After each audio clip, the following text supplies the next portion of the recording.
All right, we're rolling. Welcome to the third episode of the Other League podcast. I am your host, Eric, also known as Pain Train, joined as always by my co-host G Money, Greenville Packer. G, we're in week 6, just finished week 5. How you feeling? How was your Sunday? Could have been better. Had a tough one with Rick, but yeah, I mean, obviously good to be back on the pod. Let's start that first and foremost. Rolling on episode 3, which is it's been great. It's been great to do this every Wednesday with you. So, a lot of points across the league, just in the games itself, and then obviously players.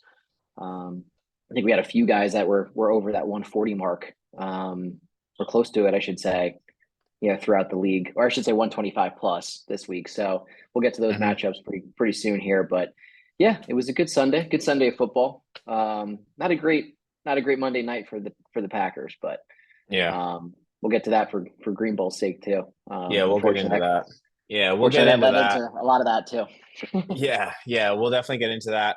So this week we'll roll through weekly recap of week 5. We're not going to do the runaway train segment this week. We'll just do like a state of the train. But the monologue will be Gio will be doing his debut of the "This is fine" segment, It's fine.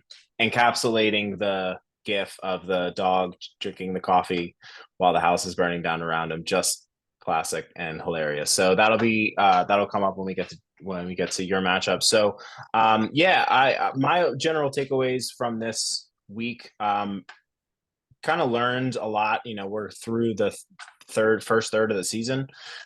Week 5's over, so now we're in the second third of the season, the middle portion. Yeah, and kind of a lot of moving and shaking. I think this kind of just further, separates a lot of the contenders from, I think, some teams who potentially could be seeing, their season kind of get bleak as things are going. And we just were ravaged with injuries this week. I mean, I brutal know. week for injuries with key players who are getting injured and going down. So always hate to see that. But I feel like this year in general has just been It has been. brutal with injuries. So many like key players, even on defense, that are just going down for a long time. But Yeah, there was a ton. There was a ton on Sunday, especially like yep, you said, on the defensive side of the ball. But yeah, I mean, we're gonna obviously roll through some of the big names on the offensive side of it that are yep. fantasy focus, we'll say. But Mm-hmm. yeah, ton of injuries to start the year. A lot of guys that were going in and out of the lineups. So yeah, to your point. I mean, we're definitely going to see some of that shakedown in the next couple weeks. Yeah, there's a lot of bunching up, I would say, in our league right now in terms of that, we'll say, I don't know, two through 10, we'll call it, or 2 through 9, I guess. The Yeah. bottom three, and then Rick kind of separated himself a little bit, winning 4 in a row. But yeah, we'll get to those. But yeah, I agree Mm-hmm. with you. I think the next couple of weeks we should probably seeing a little bit of a top to bottom, we'll say, in terms of the spread across the league. Yeah, for sure. So let's just jump right into the um, the first matchup that we can talk about here. Let's open up with the Bastards taking on Tiburon. So the Bastards get a win. Tiburon has now lost. I think Tiburon has lost. He lost one, yeah, because he beat me last week. Yep. But yeah, so general takeaways: low. The Bastards without Herbert, they get the win. I think probably from a projection standpoint, Ryan had one of the most disappointing weeks, probably. Projected 108, only puts up less than 75. Hmm. Yeah, brutal game for the Ravens for him. But yeah, I'll kick it off just kind of going down Loke's team, kind of see what happened here. And then Sure. we can kind of roll into maybe his a quick future outlook for him going into week 6. So Loke, Josh Dobbs, not a terrible streamer. Against Cincinnati, I kind of thought he would put up maybe in like the 16 range. Only ends up, less than 13. Christian Kirk has been really steady, as Jacksonville kind of, with Zay Jones being out the last couple weeks. Ridley had a big bounce back game. but Christian Kirk has been real steady as a wide receiver two for Logue. George Pickens had a monster game. Um, Last you know, touchdown. that offense is brutal to watch, but Pickens is having, you know, the break, sort of a semi breakout that I think people were projecting. He's been, you know, he's been pretty reliable for Logue week in and week out. Brian Robinson has sort of been a disappointment. That game script got out of hand quick, and they called 55 straight pass plays from the beginning of this middle of the second quarter to the end of the game. Yeah. So interesting there. But I think if Washington is competitive, I still think Robinson is the main dude there. Biggest news coming out of this game: James Conner got injured. It was actually just placed on IR. I think today, might have been yesterday, but I know he was placed on IR. He's out for 4 weeks. So Logue's going to be without Conner, and Conner was a monster to start the year. I mean, you look at his game log the first 3 weeks. I mean, he was, you know, carrying scoring points at as an RB1.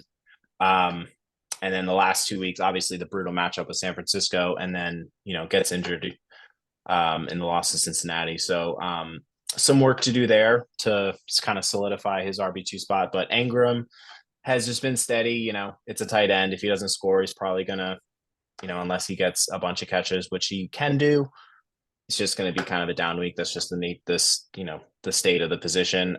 Tank Dell also got injured. I think he got concussed in this game, if I believe. That's correct. Yep. So he didn't play, he didn't finish the game. He's not expected to play this week.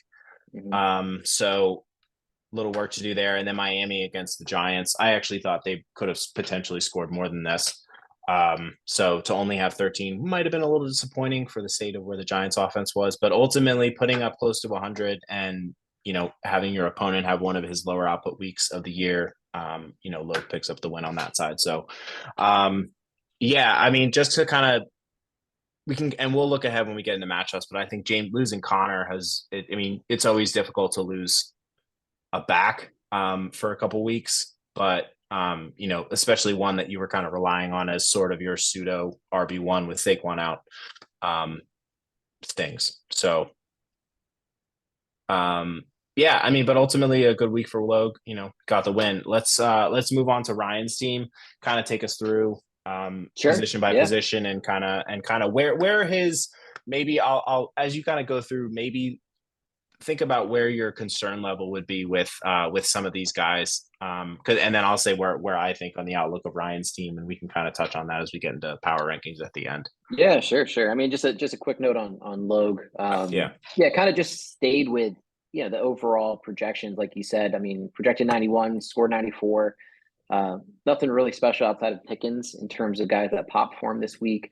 Now, he's a little bit snake bitten, you know, with the injury bug, like you mentioned. Obviously, with James Conner now being out, he lost Nick Chubb a few weeks ago, his first round pick. Saquon was obviously out. I think he's coming back this week. Tank Dell, you know, going out with him as well. So it leaves him really, really thin, especially with Pickens being on bye coming up here in week 6. So going to be interesting to see what Logue does to kind of, you know, play that flex play. We'll get into week 6 matchups, but yeah, just guy's been snake bitten a little bit, but obviously a big win for him here. Going to Ryan's team, like you mentioned, I mean, that it seems like, you know, those AFC matchups, the AFC North matchups are always just dogfights between, you know, the Ravens and the Steelers.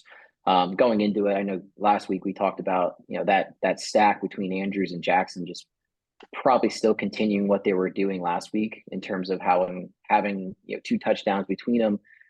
Jackson 9.9. You're not necessarily thinking he's going to score under 10. Just the way he's been rolling throughout the early part of this year. Couple unfortunate bounces too with some of those catches. I know they were highlighting some of those. Terrible pick at the end to give you know, the Steelers the ball back. So yeah, those AFC North matchups, they're just dogfight games. I mean, 17-10, not a lot of points to be had in that game. So obviously nothing really to spread the ball around. You know, between Lamar and Andrews. I mean, Andrews 12.5, pretty solid, but yeah, sub 10 game for your quarterback. Not exactly the start you want to see from top bottom. Pittman again, real solid game. You know, just double digits again. I think he's only had one game that was under 10, which was last week. But he seems to be doing, you know, the steady guy, I should say, in that Colts offense. You know, Anthony Richardson going down. Now Gardner Minshew coming in for a couple weeks. We'll see if that stays kind of consistent. I mean, Minshew's got a lot of time, in that offense, unfortunately, because Richardson's just been banged up, but kind of the play style that he's had as well. So Minshew's had a lot of time in that offense early on this year. So I don't see Pittman dropping off too much for him. Ayuk again, that game was pretty out of hand between Dallas and San Fran. But Ayuk's been really, really steady, I think, for that offense. I kind of mentioned it over the last couple of weeks. He kind of solidified himself as the number one receiver there in San Fran, for sure. Bijan, easily the best player, I think, on his team, outside of obviously, that stack that we keep mentioning, Jackson and Andrews, another double-digit performance. Dameon Pierce kind of bouncing back a little bit. I mean, sub 10 game, but seems to get a little bit of traction. I think that Houston offense is kind of figuring itself out a little bit as we move forward. Obviously, CJ Stroud and hopefully that offensive line getting a little bit healthier will help him kind of produce, moving forward here. I know they've had a bunch of linemen out the first 4 or 5 weeks, I think, as we mentioned a couple of times here. Brandon Cooks, it's just really hard to trust anybody in that passing offense for Dallas right now. I mean, Dak, obviously he had to put somebody in that lineup with St. Brown being hurt. I know last pod we were kind of mentioning that oblique injury that was mentioned last Wednesday, but we didn't really know if it was significant or not. Obviously, St. Brown doesn't go, so has to kind of slide somebody in there, which we put Cooks in, and unfortunately that game was out of hand pretty quickly, and Dallas just didn't kind of look shell shocked from the start from that game, so they didn't really get anything going. Obviously, only putting up 10 points, but and then Buffalo's D has been really good overall for the year. I know they lost that game to Jacksonville again. Those London games are just weird. Really hard to predict who's going to be putting up points, but all in all, I mean, it's definitely a dud week for Ryan in terms of projections. Some outlying performances too. I mean, Bijan projected 19, gets 11, and then the real downfall, obviously, with that Baltimore game, I think, just from that quarterback perspective of putting up, half the projections that he was, that Yahoo was projecting, I should say, for him. So, all in all, I'm not really too worried about Ryan's team moving forward. Seems to be the curse of the 1 seed. Everyone that has had the 1 seed loses the next week, but I don't see any issues. I mean, he's going to get St. Brown back this week. That should obviously slide in, just I should say, for that flex spot. And then everything else looks really solid. I mean, I don't see really a weakness, at least in the starting lineup. I mean, bench-wise, it doesn't really have too much depth. Just looking at it down here, but again, I mean, I don't see anything with an issue moving forward. No significant injuries to kind of outline in terms of the loss or anything like that. So yeah, it's one of those things where you just had a dud week, and you score sub 100 in this league, you're most likely not going to win. I mean, it really takes a week like this where your opponent has less than 70 or 75, I should say, for you to score sub 100 and win. I had one of those last week, and Logan gets one this week, which he definitely needed with Barkley out, Cooper on bye, Herbert on bye. So hats off to Logue. I mean, he gets a W that he definitely needed. Probably didn't think going into the week with his lineup that he had to kind of string together. He wasn't looking really great on the projections. I think it was about a 20-point projection difference. So good win for Logue, and a tough loss for Ryan, but I think he bounces back. I don't see any issues with his team moving forward. Yeah, I agree with all of that. No issues for me with Ryan. I think you just chalk it up as a bad week. That I mean, in fairness, like Lamar only scoring less than 10. Like, did you see that? You saw that highlight of all the drops that were there? Yep. Andrews dropped a touchdown. Bateman dropped a clear touchdown. One of the worst drops I've seen all year. And was that Bateman on that one, or was it? Yeah. So Bateman ran down the right. He dropped one down the right, and then he was in the red zone. He ran a slant route, and the ball was literally on his face mask in his hands, and he dropped it. Zay Flowers dropped a couple. He had 2 in his hands, and one, the deep ball that he fell. That was, if you look at it, like the trajectory of the ball was like clearly taken by wind and just like died. So I think it could have been a much bigger day for Lamar, and much bigger day for Andrew. So I kind of echo everything you said. No real concerns with Ryan moving forward. I mean, his team, his starting roster is real solid. So let's jump into probably one of the biggest performances in other league history. I think this is the highest point total we've ever seen. Someone may need to check me on that. I know is I it have it. is it I do have you it. have it? It's Perfect. so it's a second. It's actually the second highest total. Okay. Um, unfortunately, did, was it a McCaffrey fumble? Did McCaffrey fumble in this game? I can't remember. Um, He did not. okay. I think you know what it was. He was 2 points away from Rick. I remember I was texting Anthony during this Okay. um performance. So Rick, I forgot what it was, a year that we had double flex. He had 216. Okay. So technically into single flex, this is a Yeah. record. Yep. It's funny to kind of touch on here a little bit. I guess I'll take it away. Yeah. Go for it. But to outscore your opponent by nearly 100 and your opponent's score is 120, which I touched on last week. I thought that 120 mark was kind of like your safe zone a little bit Yeah.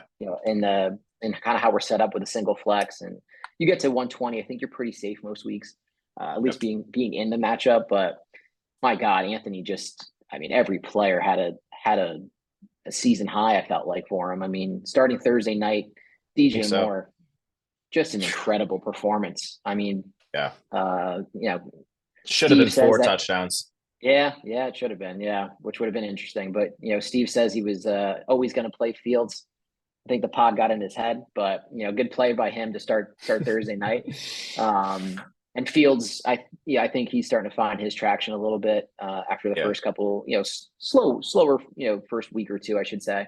I think Yep. he's now the quarterback 3 overall in terms of points. Obviously at Okay. 40, so it's a hell of a game to start on Thursday night. Yep. Unfortunately, he was thrown to the guy across across the way Yeah. to DJ Moore.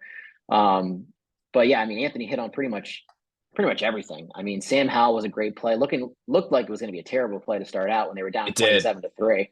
Yeah. But as you noted in that start, I mean, they had 55 straight throws, and he certainly found his way to a near 30-point performance on Thursday night. So, a hell of an effort, hell of a stream.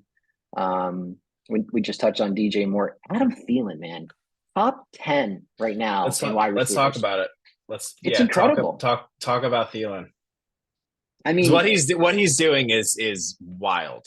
I mean, look at he looked pretty washed. I know he was look at injured these. last year, but he looked Yeah, pretty washed look last year. look at these stats. I Comes mean, he over only to has 3 Carolina. scores. Yeah, go ahead. Go ahead. Give him the No, stats. I mean, just saying, comes over to Carolina, like ran the second most routes in the NFL last year. Looked washed, and there's a reason why Minnesota let him walk and drafted his replacement. yeah. But yeah, I mean, signs with Carolina, gets a pretty solid contract. I mean, I think he's like one of the I don't know the figure, but he got a pretty decent contract, especially in terms of the free agent market.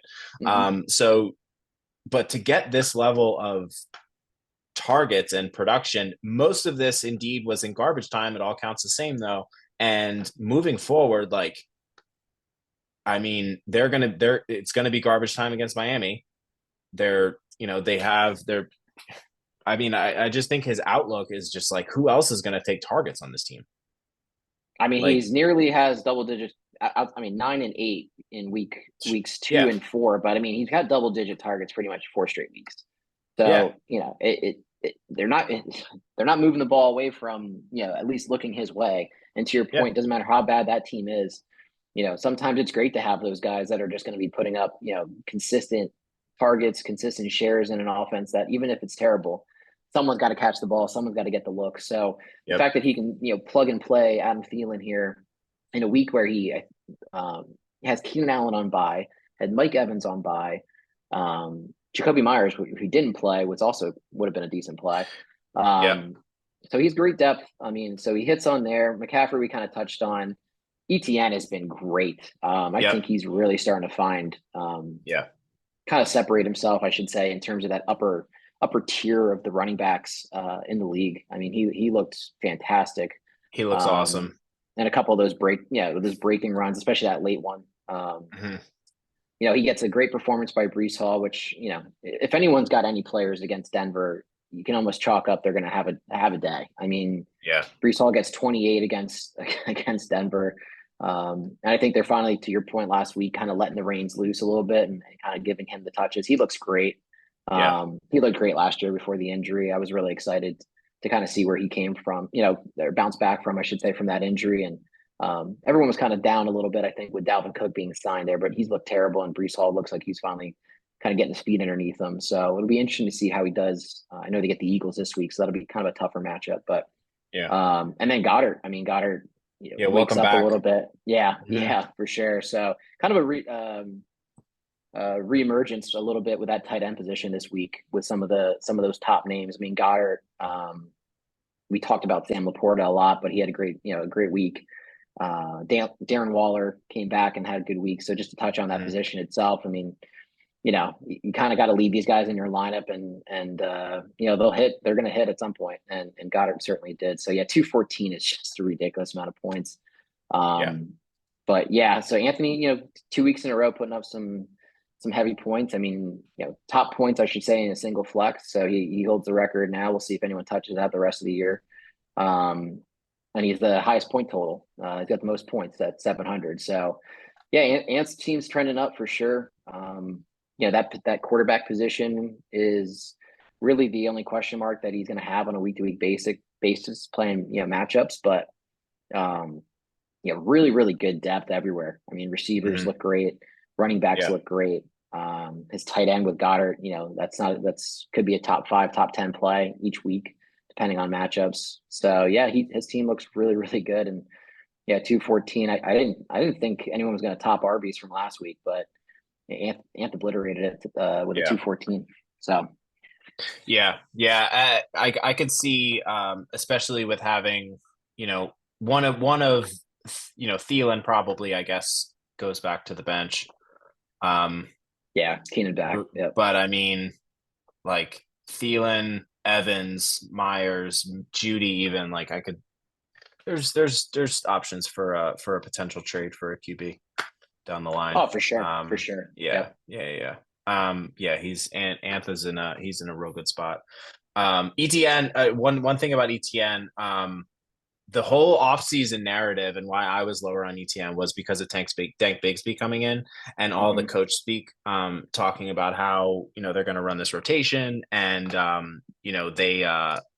they might you know give all the goal lines to Bigsby, and then Trevor Lawrence will take some of the work there. But I think it just goes to show like it's like talent rises, and similar to how Kenneth Walker's kind of held on to that. There's similar sort of runners where they'll get like 5 runs in a row, 5 carries in a row. Well, they'll get like 2, 4, 3, 3, 0, and then they'll break off one for like 56. But ETN, man, he looks the part. He looks awesome. And the Jags, But surprisingly, their run blocking has been pretty solid. So um yeah, looking good moving forward. Yeah, look at anything Steve's team. to yeah, let's move on to Steve's team. So obviously Fields Fields Thursday night. I can't imagine the range of emotions that Steve went through this week. So so he starts with Fields 40 burger, 41 points on Thursday, but also his opponent puts up close to 50. So Mhm. like then moving to Devontae Smith, I mean, I think it's just the nature of this offense. Like every week, it's similar to the 49ers, where they just have too many good players on offense, and there's only one ball to go around. You can only give everyone so many touches. So Goddard was getting his this game. The next game it's going to be AJ Brown dominating like last week, and then maybe next week is Devontae Smith. So no real concerns with Smith. He does get the Jets this week, and DJ Reed, the Jets' second corner, should be back from his concussion. I assume the Jets don't play matchup corners, but we'll get into that. Christian Watson, I thought looked pretty solid. He would have scored if he didn't get horse collar Horse tackled collar. at like the Yeah. the 5. Um, I thought Watson looked healthy. I thought he looked a lot healthier than last week, and he wasn't on a pitch count at all. I know he played like his normal amount of snaps. Yeah, I think Christian Watson's going to be fine, or as fine as he can be with Love kind of looking like he's the luster is kind of faded off of him, but they get a bye week to get it right, and then they're in Denver. So I mean, perfect bounce back spot for Let's hope. Packers Let's offense hope. in Denver. Yeah. Mostert looked good again. It was just A Chain's week to break off a couple long runs, but no concerns with Mostert moving forward. Um, they do get Jeff Wilson coming back, but Mostert's still going to get his. Khalil Herbert went out with he has a high ankle sprain. Um, haven't seen if he's not put on IR as of yet. He No, probably I don't won't. think He so. probably no, I don't think he will be. He'll probably miss like 2 to 3 weeks, but Mhm.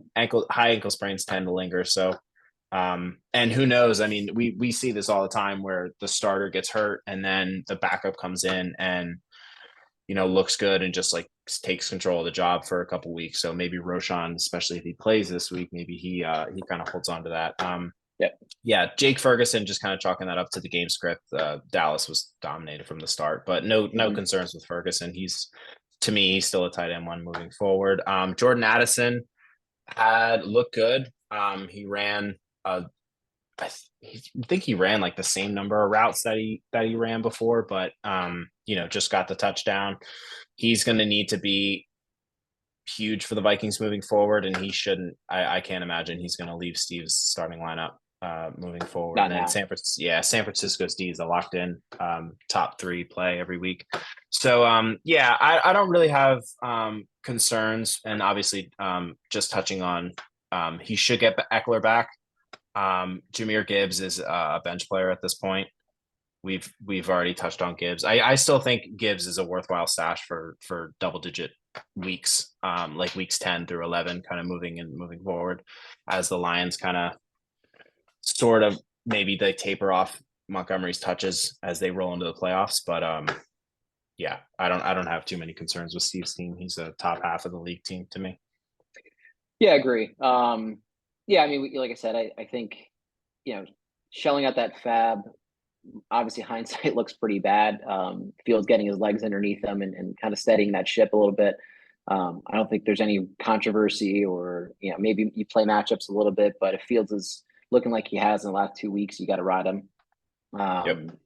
And then going through that team that you just mentioned, I mean, outside of a couple throws, which I do think we can dive into it, and I'll probably dive into a little bit deeper when we talk about my team and just the Packers and how much influence they have on my actual Green Bowl Packers fantasy team. But their offensive line just looks terrible. So I mean, there's a couple of those hurried throws. I mean, Christian Watson was wide open at the end of that game. I mean, if he gets that ball to him, that's a deep bomb late. Throws up a couple more points. Obviously, against Finkel this week, there's no chance of catching him. But I do think that output from Christian Watson.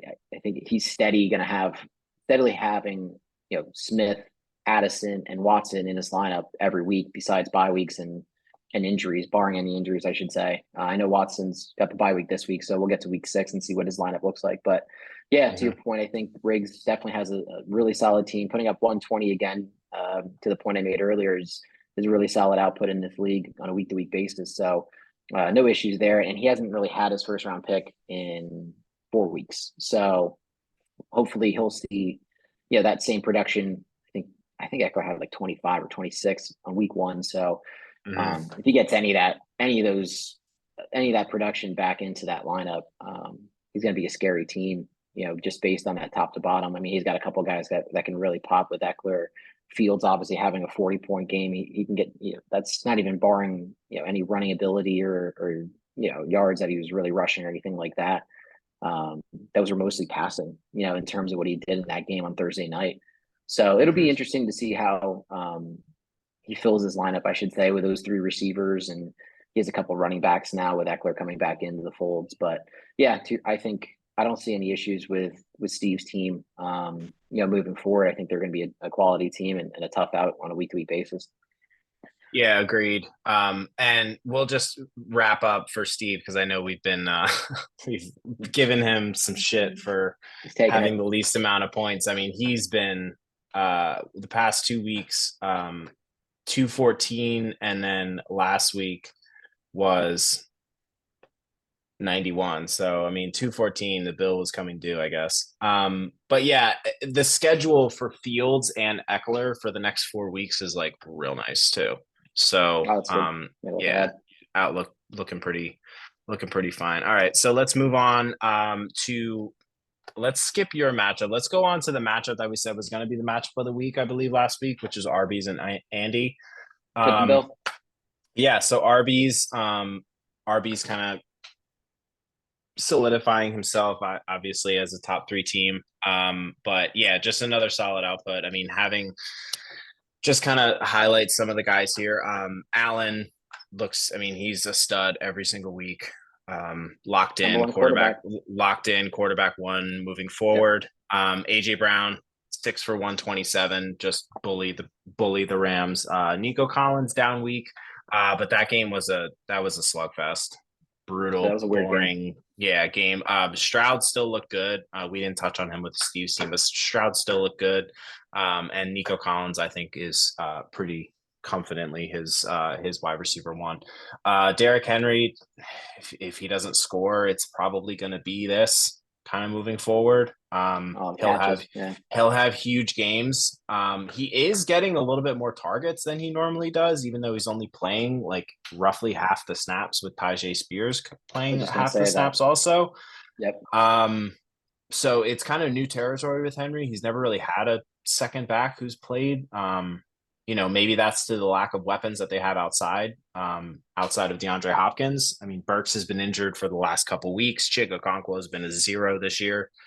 And their offensive line is a mess. So yeah, I think it just kind of is what it is with Henry. That's you kind of just got to ride it out with him, and in good matchups he's going to smash, and or he's going to get you less than 10. Jaleel McLaughlin was Waiver pickup of the week. the waiver pickup of the week for Ben. Easily. Spent, I think, check me if I'm wrong. I think you spent like 37 on him. Yeah, I Is think that we touched. correct? I think yeah, because I think I said like 20 something in the original pod from last week, and Okay. you fact checked me, and I think it was like 30 Yeah. something. Yeah. But yeah, I mean, McLaughlin, the first two Broncos drives looked awesome. Hmm. The Jets notoriously start slow. And the Broncos jumped out. I think they were up 10-0 in that game. But McLaughlin looked good. He's quick, he's shifty, and he can catch the ball. That touchdown Hmm. was a slick catch on a screen pass. So yeah, big week for Ben in his RB2 spot with McLaughlin. And I mean the rest of his team. I'll get to Sam Laporta in a second. Debo, just like another solid game. You know, he's in one of the best offenses in the league. Steady wide receiver two moving forward. Ben correctly played Pittsburgh. Yep. I know he's got two, but I mean that, like you said, those games are always slugfest. And when you have game changing players like TJ Watt, that definitely helps. And Alex Highsmith, who's been a stud. But to Sam Laporta, I ask you this, G, because I know that no rookie tight end has done this in my lifetime. Like this, like Laporta. Normally, they always say there's a learning curve with tight ends coming out, getting familiar with the offense. We see that with OJ Howard. We saw that with David Njoku and Evan Ingram. Hmm. Um, Evan Ingram, at least the first half of his rookie year, he ended with over 1,000 yards. I think his rookie year was real good. But I've never seen a tight end come out and look like one of the three best tight ends in the league this early. Yeah, he looks incredible. I mean, the hit, kind of knowing Sam Laporta was one of those flyer tight ends to take towards the back half of the draft, and I think that's where he kind of was selected. Um, but Mm-hmm. the guy. I mean, the stat line. I mean, he has 25 receptions, which I saw something online that said he was actually the third. I think that's the third most catches for a tight end in their first 5 games in history of the NFL. So he's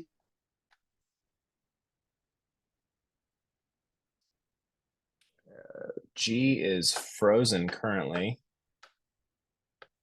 Not sure if it's connection on my end or I think it might be on my end. a couple decent receivers, obviously outside of St. Brown, but after that Hawkinson trade, they didn't really have anything to backfill in terms of the Lions. So drafting this kid and putting him in on a weekly basis. I mean, 2 touchdowns last week against Carolina. I mean, really nothing outside of 10 points realistically. I mean, 8.9, 9.6 those weeks, but he's looked incredible. I mean, what a hit for Arby's. Especially when you're just playing that game of I mean, essentially dice, I think, is what I try to Yep. refer to it as when Hmm. you're not getting one of those top names, we'll say, in the tight end spot. You're really just kind of plug and playing at this point and hoping guys score touchdowns or, hoping that you're getting the right guy on a weekly basis. He just had to slide Sam Laporta in, since day one, and he's been great. He hasn't even had to think twice about who am I playing at tight end, Nope. which is huge. I mean, going back to that Pittsburgh comment as well, just on Ben's team. I mean, Pittsburgh's a number 3 ranked defense. I mean, that offense looks terrible, but that Hmm. defense is really, really keeping them in the games, and keeping them kind of afloat while that offense has been sputtering. So Pittsburgh's defense has been really a bright spot for that franchise. And yeah, I mean, Ben's got the number 1 quarterback and really solidified himself in terms of that keeper. Nobody was going to bat an eye at him keeping Josh Allen, but Josh Allen after week 1 has been really, really good. And so is the Bills. I mean, that was kind of an odd game for them to lose in London. But again, I mean, London's kind of a crapshoot when you go out to those any of those countries really. I mean, I know they're expanding now into Germany. I think there's a game this week in Germany. I think, or maybe it's next week. But Yeah, I know there's a game in England this week, Baltimore okay, and Tennessee. yep, Yeah. yep. But yeah, it's. I mean, Ben's got. I think we said it on the first pod how surprised we were at his record at that time, and he's went back to back weeks with 175 and now a near 140 performance. So just a really really really good team from top to bottom. And then moving over to Andre's team, I mean, we said this was going to be the matchup of the week. It definitely fit the bill. Jalen Hurts and Tyreek kind of did their thing. Tyreek's the number 1 receiver in fantasy right now. Tyler Boyd, who he just kind of plugged and played with Higgins being out last week against Arizona, gets him 10, which is, you'll take 10 any day from any of your players that you're kind of plug and playing and just playing matchups for the week. Uh, Really tough injury here. Another injury that we're kind of going to touch on. Yeah, let's yeah, we can get into it now. Yeah, Chan. God, man, this guy just came out of nowhere the last couple of weeks and really just he's the number 3 running back for the year. Still puts up 21 before getting injured. The guy's been electric. I think he's been easily the best draft pick hit for Andre up until this week 5, I should say. So tough for him to go down. Obviously, he gets Jonathan Taylor back, so he's really going to have to hope that Jonathan Taylor starts getting more run. They kind of eased him into that game. Obviously, like he had 4.4, nothing crazy. Zach Moss was the story of that game, 33. Hmm. So we'll see how that distribution moves forward. I don't think they're going to phase out Zach Moss the way that he's been running over the last couple of weeks. So even if Taylor starts getting some of that work, I don't necessarily see him getting the same kind of explosive plays that Achane has been putting up on a week to week basis, but we'll see. He's still Jonathan Taylor. He signed the contract. He's still, they committed to him now at this point, which is ridiculous that they waited till week 5 to make that commitment. I don't understand what changed in the contract negotiations or Who their, knows? Who knows what they're saying, man? yeah, Jeez. yeah, just a weird franchise, but and it at least gives clarity to Andre that Jonathan Taylor's not going anywhere. There shouldn't be any issues in terms of anything outside of just him kind of getting acclimated to the team and getting up to speed. So fortunate for him. I mean, it's unfortunate that he loses probably one of his more explosive players from the most explosive offense, right now, easily in the NFL, the Miami Dolphins. I think they have the most yards in the first 5 games in NFL history. So they're Yep. they're certainly putting up some pretty impactful stats, I should say, fantasy purposes wise. But yeah, he gets Jonathan Taylor back, so kind of fills that void. Touched on Darren Waller a little bit, just on that tight end resurgence, we'll call it, for some of the big names that got drafted and haven't really necessarily lived to the bill. That's kind of the tight end position in general, but Kyron Williams, again, Philadelphia's front line is just tenacious. I mean, they got two or three. I mean, their second string defensive line. It's like a starting NFL caliber defensive line. Yeah. So tough treading there. And then Eagles D, who he shelled out pretty early in the draft for. But yeah, I mean, two really good teams going at it here. So what are you pulling up there? Where you drafted? This is just the draft results. I pulled up Ben got Laporta Laporta? in round 11. Great pick. And then Andy got Phillies D in round 9. But yeah, I mean, overlying thoughts. I think both these teams are going to be contenders. Obviously, Andy losing Achan on IR now. So moving forward, Kyron and Taylor are going to be fixed into his running back stable, and he does have Roschon Johnson. So if he has a pretty solid RB3 if he's healthy, I think at least a starting RB. But yeah, I mean, kind of moving forward, I think Andy's kind of right there along with all the other teams. I think there's kind of like we kind of touched on the hierarchy of all these teams. I think it's pretty Andy's firmly in that. So yeah, I mean 137, 127, we did call this was going to be the game of the week. I think it lived up to that bill. But yeah, both these teams kind of moving forward, I think are good, should be at least right there toward the end. Let's move on to the final matchup. We can kind of just like touch on this one quickly before we get to ours and kind of the state of our team. I think pretty run of the mill matchup between the Bandits and Phil. I mean, Yep. Aaron was projected to win by 15, ends up winning by 20. Ja'Marr Chase putting up 52 certainly helps. Definitely carried his team for the most part.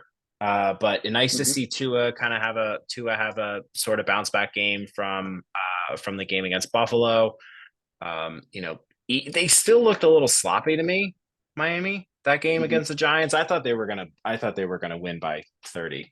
But it still looked a little sloppy to me. So they're still winning and figuring things out. Chase just in that interview that he did, he said he's always effing open, and 7-11. 19 targets, 15 catches, 3 touchdowns. I mean, dude's a monster. And if the Bengals start, I mean, they get Seattle next week, so they start piling up.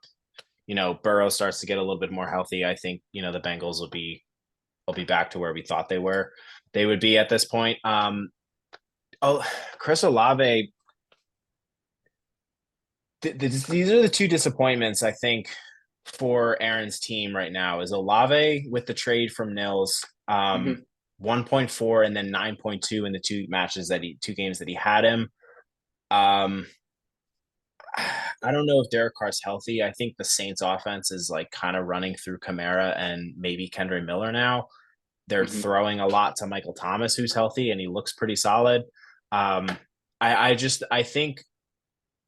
think we maybe need to retemper and rethink about where our expectations are for Olave, at least in the immediate next few weeks, because he's just not really getting the target share that he was the first 3 weeks, and the last 2 weeks, could have been the game script. They got blown out by Tampa, and then they didn't need to throw that much against New England. But so we'll see. Kind of gets another tough matchup in Houston, but still starting him. It's just you may just have to maybe retemper expectations. Kind of the same with Tony Pollard. Last 2 weeks have been rough, but the Dallas offense has sort of been in a funk ever since, and they've also had weird game scripts. The first week blow out the Giants. Next week they blow out the Jets. Then they lose to Arizona, blow out New England, and then they get blown out by San Francisco. So kind of a weird start to the season for the Cowboys. Not too many concerns with Pollard, but maybe not as locked in to sort of a CMC like ceiling that we thought after the first 3 weeks. I think Miles Sanders has been a huge disappointment. The Panthers offense has been a mess. I think them or the Giants are the two worst teams in the league. Um, did you see Frank Reich's comments today by chance about the owner? Or so he didn't Go ahead. specifically Yeah. say, so he didn't specifically say the owner. He basically just said, and I'm paraphrasing, but he basically said there are some owners and leadership that they have a hands-off approach, and the guy David Tepper that they have is not that. And Mhm. it was specifically in regards to, I think it was like Young's performance or how Bryce Young looks. Mhm. So to me, I think, and what I thought in the pre-draft process, I thought they moved up for Stroud.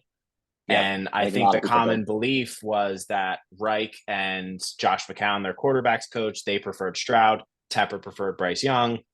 That's kind of how it goes. So, yeah, just like a sidebar, I think it just shows the state of the Panthers organization as a whole.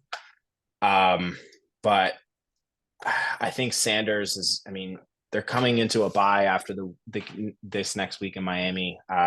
Sanders also might not be healthy, so kind of just TBD moving forward. But he's a tough start, kind of as we move forward. Mhm. Hawkinson, just steady top five tight end. He's probably going to get more targets moving forward with Jefferson out. Definitely. Um, I think from this point on to the end of the season, I wouldn't be surprised if Hawkinson led all tight ends in targets. Nice bounce back game for Calvin Ridley. Welcome back after two dud performances and then kind of a mid performance, but getting back to, you know, 7 for 122 really he looked better, and he gets some favorable matchups kind of moving forward. Yeah, I mean, so I think pretty solid win for Aaron. I know Phil putting up 95. He gets to that 120 mark. That's kind of the benchmark we always talk about. Gets the win at 125. But yeah, any overall thoughts on Aaron's starting roster? I mean, Jamar looking looking back to form, and Burrow looking a little healthier, I think is really the story here. Yeah, I mean, so it's funny. I think we kind of touched on it often, unfortunately for Nils about that trade on his end, but it's kind of looking like a wash trade overall right now with between Yeah. that Olave, Sanders, Stevenson, and London trade. I mean, it's kind of just been a wash at this point. I mean, I thought Olave was a little bit more of an uptick over London. Unfortunately, he hasn't looked that part. He's dealing with a toe injury. I read. I think they Yep. said it was a pregame injury, and he still played last Sunday. Um, thank God he caught the touchdown because he only had two catches, so it would have been another kind of dud effort outside of that score that he had. Again, to your point, game script. I mean, they blew out New England. I mean, who's not blowing out New England at this point? But Yeah. yeah, so they're I think that's been a little bit of a letdown in terms of kind of getting a solid flex option because I think Ridley and Chase. I mean, those are locked in for his, top two guys for sure. At least in Yep. terms of the wide receiver spots for him. So Pollard, yeah, to your point, been down uh, essentially since the first 3 weeks. Game script again, their defense was kind of rolling in a couple of those games. The blowout now against San Fran. So were they really trying to run the ball? So we'll see where they kind of shake loose with that offense. I mean, they definitely need to get it going. I think Dallas certainly feels the pressure as a franchise. So hopefully their offense kind of starts clicking a little bit. And I think Pollard will certainly bounce back. But I think he was kind of a surefire, like amazing keeper, probably a top 5, top 10 running back when it looked like, starting out the year. And he's definitely cooled off. So we'll see where he gets back on track. But Hawkinson, to your point, I think was a really good take by you. I mean, him and Kirk Cousins looked really good since the trade last year. Now with Jefferson, there's even more targets to eat on. So I think Hawkinson will definitely get an uptick. Yes, I think overall he doesn't have a crazy amount of depth. So like that running back position outside of Tony Pollard is going to be interesting. Mhm. Especially if Williams comes back and it's not his backfield after injury. I mean, we touched on Arby's shelling out some money for McLaughlin. I still can't even really pronounce that guy's last name right, but his his he, McLaughlin. It's like an yeah, F. it's insane. Yeah. Jaleel But anyways, McLaughlin. I'll call him Jaleel. Yeah, a lot of Um, L's. but Williams, he coming off that injury. Now Sanders being injured. I mean, he does have Hubbard, but again, do you want to play Chuba Hubbard as your running back too? So that's going to be a tough spot for Aaron to hopefully fill in with a couple of those kind of flyer guys. I mean, he doesn't really have any other options. Just looking at his bench here, I guess we'll get that into week 6 because I'm only looking at the matchup from week 5. But yeah, then moving Yeah. over, I mean, I guess to Colombian White. I mean, I didn't really have Yep. many notes necessarily on him. I mean, kind of just a overall okay performance, getting to that century mark or close to it. Nothing special. You take a win if you can get to it, like Loeb did, with his opponent this week against Tiburon, kind of underperforming. So you get to 100, yeah, it's okay, but you're not necessarily surefire win there. But Stafford's been good, not great. He's passing for a lot of yards. He had 2 passing touchdowns this week, but again, a steady play there. To your point, Michael Thomas has definitely, I think, been the steady cog in terms of targets in that New Orleans offense, at least in the receiver position. I thought it was going to be Olave, even with a healthy Michael Thomas. And for the first couple of weeks, they were kind of sharing, targets. I think they were like 9 and 8 or 7 and 8, somewhere around that target share for the first couple of weeks. So is the Carr injury playing a factor? It certainly could be. Game script and Kamara coming back, I think, is an important piece for Derek Carr in terms of if he is injured, what kind of attention he's given to Kamara in that offense, because Kamara came back in and really just picked up as that number 1 back for him. So we'll see. We'll kind of see where that kind of shakes out moving forward between that offense and those 2 players, Madison, Gibson. And I think, he's Kenneth Walker, obviously coming back off the bye this week. Adams that was just an odd game Monday night. I mean, the whole game was pretty shitty. Just to kind of put it bluntly, I mean, there was really nothing going on, especially in that first half. It was a terrible game to watch. And Adams getting 4 targets. They got to find a way to get the guy the ball. I mean, to Jamar Chase's point that we just mentioned, he's always open. I mean, I got to figure Devontae Adams got to be in that same conversation as like usually pretty open in some capacity. What is this? What is I don't understand. So Jacoby Myers, I think, had 9 targets, and Jacoby Myers has been balling, and I think he's a really good receiver. But how do the Raiders go from 20 targets Devontae Adams in week 3, 13 in week 4 to 4? And he was running like decoy routes. Like if you watch some of the thing, like he is not expecting to get the ball. And I don't know. The Raiders, I think Phil's team overall, he's a very like sort of stars and just not, I wouldn't say stars and scrubs. He's sort of stars and mid. In that he has guys like Kelsey, like Devontae, like Kenneth Walker, who have shown that they're going to carry his team. And then everyone else just kind of needs to fill in, like Stafford getting 20, Michael Thomas getting 10 to 12, Madison probably settles around 12 to 15.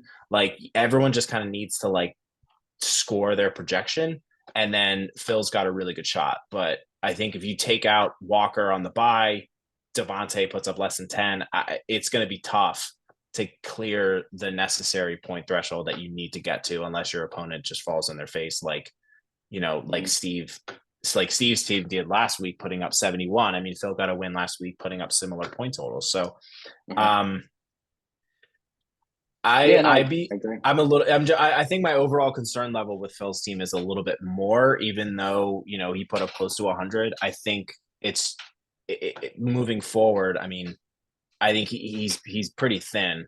But yeah, so I think, we can get into it in the week 6 recap, but that's just kind of my overall takeaway from his team, kind of seeing how it is. So any closing thoughts on Phil's team here? No, I think you kind of hit the nail on the head a little bit with that. We mentioned, I believe, a couple times, just, not a lot of depth per se for Phil. And to your point, what you just mentioned, I mean, he's got to rely on, Michael Thomas and a Cortland Sutton as guys that are kind of that wide receiver 2, potentially flex options for him. And it's really tough on a week to week basis to rely on those guys. Will they pop? And thank God Cortland Sutton's been really solid for him in terms of double digit performances up until this week. But really hard to to put your faith in some of those, some of those guys on a week to week basis. If your stud guys aren't performing. So to your point, Yeah. I mean, Vontae Adams having four catches and 50 yards with no scores. He had a really nice game from Kelsey. He has Kyle Pitts, I mean, on his bench. So I mean, Yeah, guys welcome back. yeah, another resurgence, for the tight end spot this week. So if there is somebody that's out there looking for a tight end, I mean, that could be a trade chip where you can get a viable player back, for depth purposes, either a running back or a wide receiver. But yeah, it's interesting. Sorry to interrupt. I have tried for weeks to get I've Kyle talked to him. Pitts. I've talked to him. I feel like everybody's probably talked to Phil about Kyle Pitts. But it's just like, at the same time, he hasn't really popped until this week. Right, So it's like, right. We're just, we'll see. oh man, that's what, yeah, we'll see. Yeah, I think, let's get to my matchup, right. with Nils, with the toilet bowl of the week, putting up the Of least course. amount of points. You were talking about cheap wins. I will definitely classify this as a cheap win and will definitely take it. Getting my first win of the year. On the board. On the board, it's weird. Didn't feel great about the win. Obviously, I did win. I'm not in last place. At what I would have cost? been at 0-5. As Thanos said, what did it cost? Everything. And it cost everything. I mean, my Richardson was the quarterback that I eyed going into the draft. I took him in the 10th round. He was my second. He was my first 10th round pick.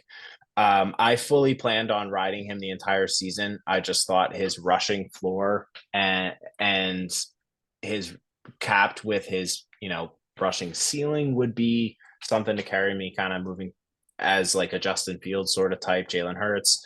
And we just got tastes of it. Never got the full thing really. Even, against the Rams, only 33, 10 for 56. Like, he has this dynamic ability and he has actively costs me wins.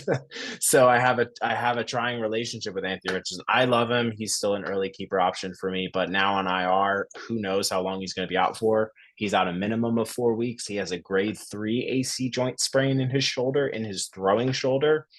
So, and he's definitely going to be out through the bye. He very likely will be out after the bye. It wouldn't surprise me too if Minshew's playing well and Indy's in like the race for the division or a wild card, that they just keep rolling Minshew. Because why Take risk bringing Richardson back again? He's already missed time with a concussion. It's just kind of tough. So TBD on when he'll be back. And probably the most soul crushing news was losing Justin Jefferson to a hamstring injury.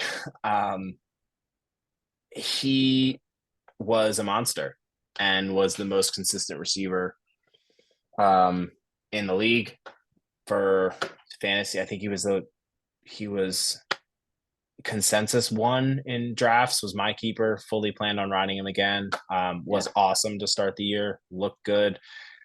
Now he has a hamstring injury concerns. He goes on IR. When's he going to come back? I know Adam Schefter already reported that he may likely miss a lot more time than that 4-week time frame. Now, Justin Jefferson's a competitor. He's going to want to get back on the field, but I don't know if Minnesota's going to want him to do that with their team outlook kind of moving forward. So a lot of moving parts on Minnesota, but it's tough when you lose. Like kind of Logue losing Nick Chubb, but when you lose like your top dog, it's tough to replace that. You just kind of got to do whatever you can. So, my team put up 80. I got a cheap win, Kamara and Montgomery. I think I like the outlook on both of those as my RBs. I think that's a strength of my team. I think to me, they're both top 10 running backs moving forward, kind of just playing tight end roulette. And then Zay Flowers and Garrett Wilson. I sat Gabe Davis, so that was tilting after the London game. I will not be sitting Gabe Davis again. 4 straight But games with a touchdown. That was tough. yep, Yeah. yep, yep. So, and we talked about it. I thought it was one of those things, like you said, the London games are so unpredictable. I thought it was one of those things where that Mhm. tight end or that touchdown streak is going to come to an end, but he had the best game of the season. So, um, you know, what are you going to do? But anyway, getting a win. Before I give a state of my team, I kind of just, I guess, already did.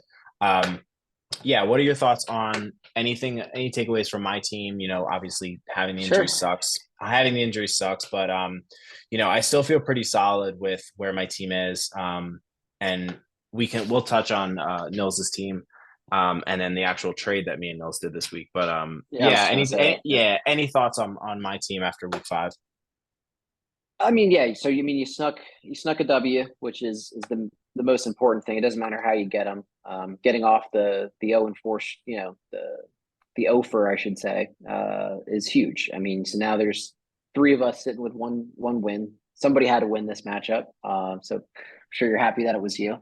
Yep. But yeah, to what extent, it sucks to, you do have Geno Smith, which was kind of a guy that I think you chose after Richardson. I think is that how your draft worked out? Yeah. Yeah, Um, that is correct. yeah, because I remember having that conversation with you that you had some, at least for a week 1 starter, um, with him, and kind of seeing where Richardson played out. I was, same thing with Schefter, seeing 4 to 8 weeks. So where on that time frame do we see him come back? Um, I do think if he's healthy, they probably will try to roll him out there. I don't know how, if Minshew, I guess, gets rolling, maybe they don't feel pressure to kind of put him out there, but obviously kind of being the guy that is their first round pick, I should say, right? There's a Yep. lot invested 4 with overall. him. Yeah, invested with him, and now Jonathan Taylor with the contract. So they do have some sort of nucleus on that offensive front. So we'll see. I mean, that was a tough blow. I have shares with Richardson in another league, and same Hmm. thing. I mean, high upside, guy that you draft later on, and kind of hope that he pans out to be, the comparables. We mentioned Cam Newton a bunch of times, Justin Fields, Hurts, guys that have that dual threat ability, and those are really the guys that you're chasing in fantasy.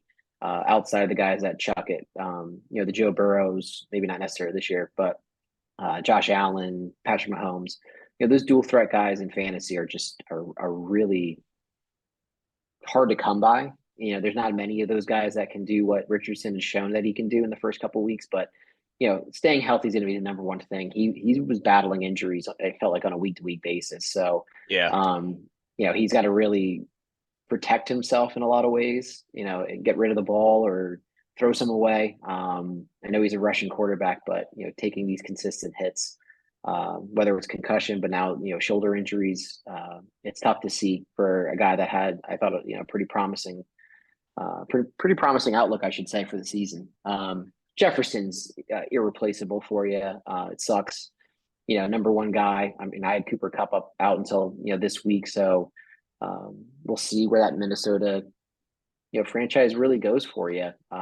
Which kind of it stinks that they're in limbo as a franchise, because regardless if he was on the field, what he's going to do for you. He's going to give you 25 consistently, what he's been doing for the first 4 weeks of the season. But Yep. do they trade Kirk Cousins? Do they tank? Because they're obviously only I think 1-4 now. So Yep. it'll be interesting to see where that kind of goes and where Jefferson comes back into the fold when he does get healthy in the next 4 weeks. Your running backs have been really, really solid. Kamara's, has looked the part. We talked about Montgomery at length last week with you. Dave Flowers was a good play, and Gabe Davis.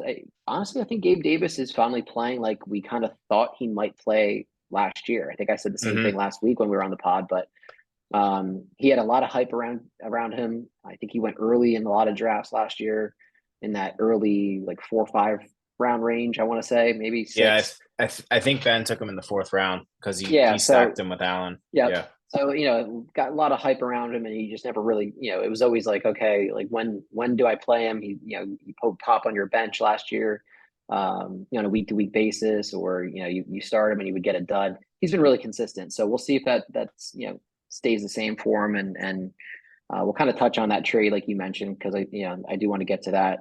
So I thought that was an interesting trade for both parties for sure. But Mhm. moving over to Nils, I mean, I don't really want to beat a dead horse. I know Rick called me out in the group chat saying that I was beating up on Nils last week, and kind of taking apart his team. But by no means do I intend to. I just really, I mean, the holes are glaring. His running backs are where he was targeting, which he did in the trade with you that we'll get to. He spent a lot of fab on some running backs this week. So, the running backs, Stevenson, New England just looks terrible. I think they're like the 30th ranked offense or 31 ranked offense, something like that. Yeah. They're not doing anything on that side of the ball.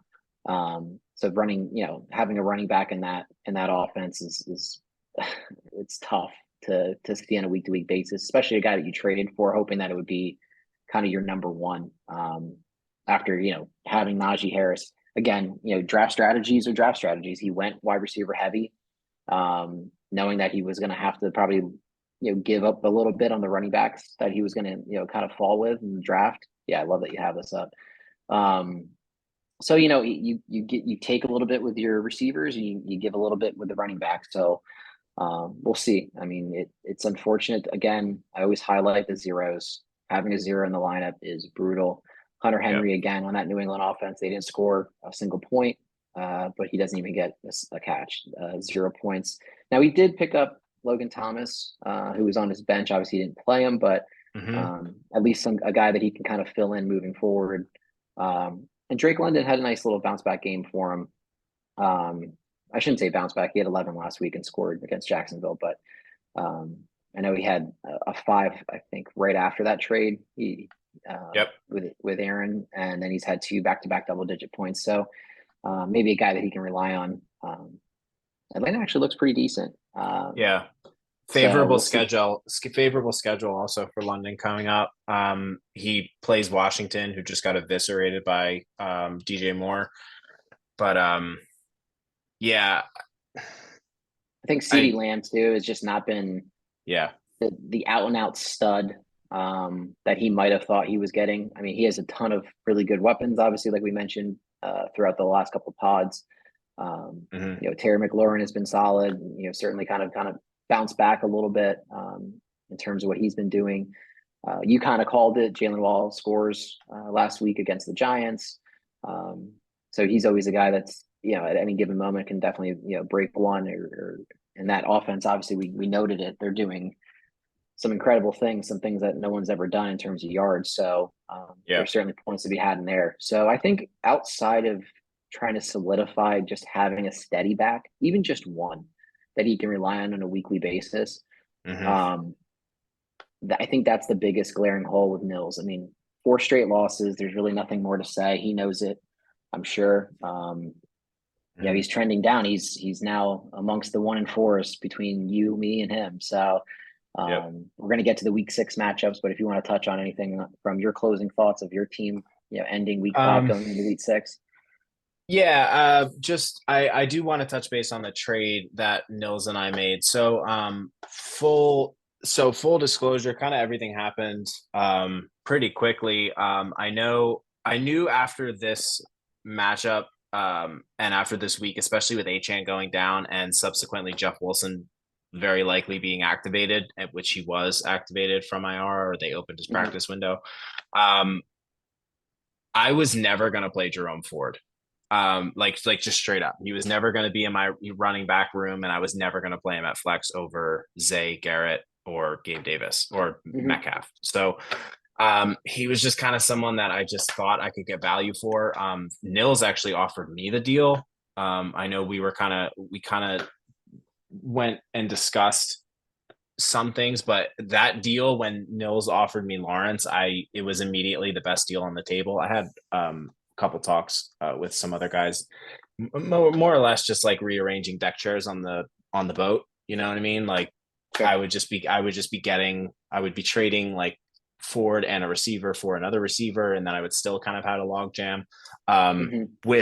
With Lawrence, it kind of worked out with both parties. Nils obviously wanting to upgrade his running back room or solidify it at least, and then me getting a quarterback who I still value as like a top 8, 9 quarterback moving forward. Um, made a lot of sense. So that's why I pulled the trigger on that one. I think Nils gets Ford, who's a starting running back for a good rushing offense. And I think last year, and this kind of goes into my point, and I want to reiterate this point, is so many things change from ADP in the summer and from draft season, that we need to learn from and we need to take in the new information. With that said, I still always want to remember that the season's long, and when we're talking about players in the offseason and what they potentially could become, we remember what they were at the end of last year and what they could be potentially at the end of last year if they start off slow. And I still think Lawrence, I think he was my quarterback 7 or 8 all off season. I think the Jaguars offense is going to start clicking the more Ridley gets involved, weeks in, week out. But yeah, it just kind of made sense. And I feel way more confident about Lawrence as my QB1 than I do with Geno. And that's not to take anything away from Geno. I still think he's, probably a top 15 QB option. But yeah, I think it was a trade that worked out for both sides. Nils gets Ford, starting running back every week, and I get a QB1 kind of moving forward. So yeah, any quick closing thoughts on the deal or anything that kind of transpired with that going No, down? I think I think you nailed it. I mean, I think for both parties, you losing Richardson, I think Geno Smith's definitely a viable streaming quarterback, but maybe not a guy you want to necessarily rely on a week to week basis. I do think Lawrence, to your point, is a guy that I think everyone thought was going to be in that top 10 conversation for the quarterbacks. And I think he's looked fine. I mean, the Jaguars maybe not necessarily starting the year as hot as everyone maybe predicted, but a big win in London against Buffalo. So I think that they can take some confidence from that for sure. Beating an AFC, a top team, at least in terms of what people are projecting, and a team that's been there for the last couple of years in terms of Buffalo. So good trade from you to solidify it. And based off of your depth and breakdown of what you just said, you could, it was expendable. Jerome Ford, you didn't really shell out any money. It was a guy you kind of picked up. Unfortunate injury, obviously, to Chubb to bring him up into the fold of that offense, but and a guy that really, really needs a running back, or at least to add to that room in terms of Nils and Beef. So good trade. Again, we talk on a week to week basis as to what your needs are, what you're willing to spend, how do you value your players, stuff like that. So I think that was a good trade. I play Nils this week, so hopefully Ford doesn't go off on me. But yeah, hopefully. Another toilet bowl matchup that we'll get to. But yeah, let's get to my yeah matchup. Let's round out the here. matchups, and then we'll roll into your this is fine. So yeah, take us away. Let's let me I'll do this. Let me start with Rick's team. Okay. I'll just kind of rip through it quick because Rick, I don't want we don't need to go into too much detail on Rick's team. He's spoiler alert, he's number 1 in my power rankings moving forward. At least until week 6. I mean, his team has been a juggernaut all year. Is he second in points now? I think so. Yeah, 660 or something like that. He was. I think I saw. Okay, so he's a 627. 627. Okay. Yeah, so he's third. Arby's was 660. But yeah, but I mean, Rick's team is he's 4-1. He's even with New England putting up a 0. I mean, Mahomes, Diggs, Puka, Mixon, Kittle's when Kittle goes off, I mean, like he can win you weeks, like we said. Marquise Brown also filling in as a flex has been a nice steady piece. He still has Godwin on his bench and DeAndre Hopkins. Josh Downs has actually been pretty solid the last at least 2 of the last 3 weeks. And then having DeAndre Swift, I think, as sort of an X factor RB1 that he got in the middle rounds, I think that is such a critical piece to his team building, and also picking up Puka, who's just been a revelation this entire year. So going QB early in the draft with Mahomes, hitting on Diggs in the first round, and then having Swift and Kittle, kind of round that out, plus adding in Puka. I mean, I think he's set to to kind of rattle off, more wins kind of moving forward. And I think his team is a tough out. I mean, I know I think he beat me 2 weeks ago, or was it last week that I lost to him? Either way, I know Rick's team, his outlook is pretty solid, and you putting up 124, and it's tough. But yeah, any thoughts on Rick's teams quick before we get to yours? I know for me, No, I he's mean, number one in power rankings.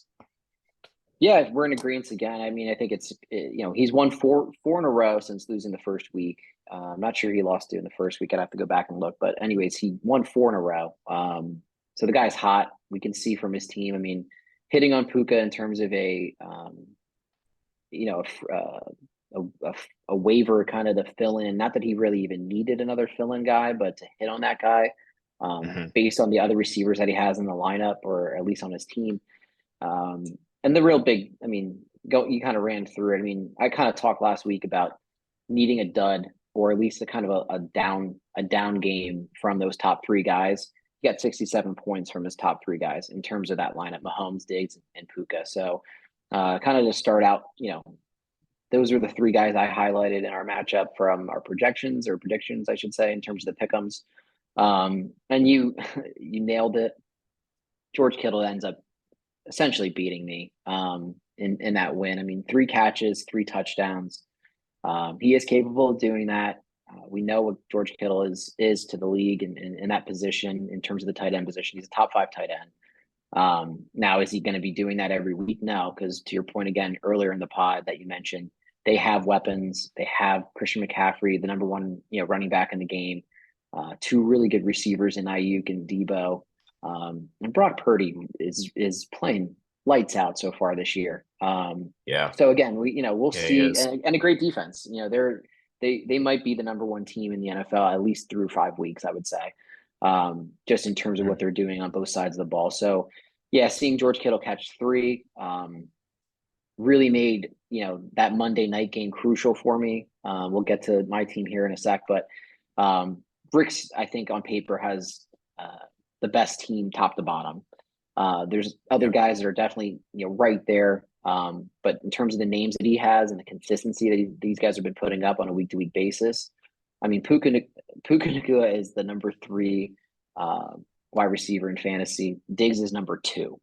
Though in a PPR league, that is unbelievable to have, outside of Patrick Mahomes, which we know what he does at top 5, probably top 5 maybe in fantasy right now. I don't think he's necessarily in that top 3 threshold yet, but and then hit on his running backs. So really, really solid roster. He's gonna be a tough out no matter what happens week to week, because you mentioned his depth. I mean, having Marquise Brown, DeAndre Hopkins, Godwin, and maybe even Downs if he ends up kind of rounding out to a guy that you kind of count on a week to week basis.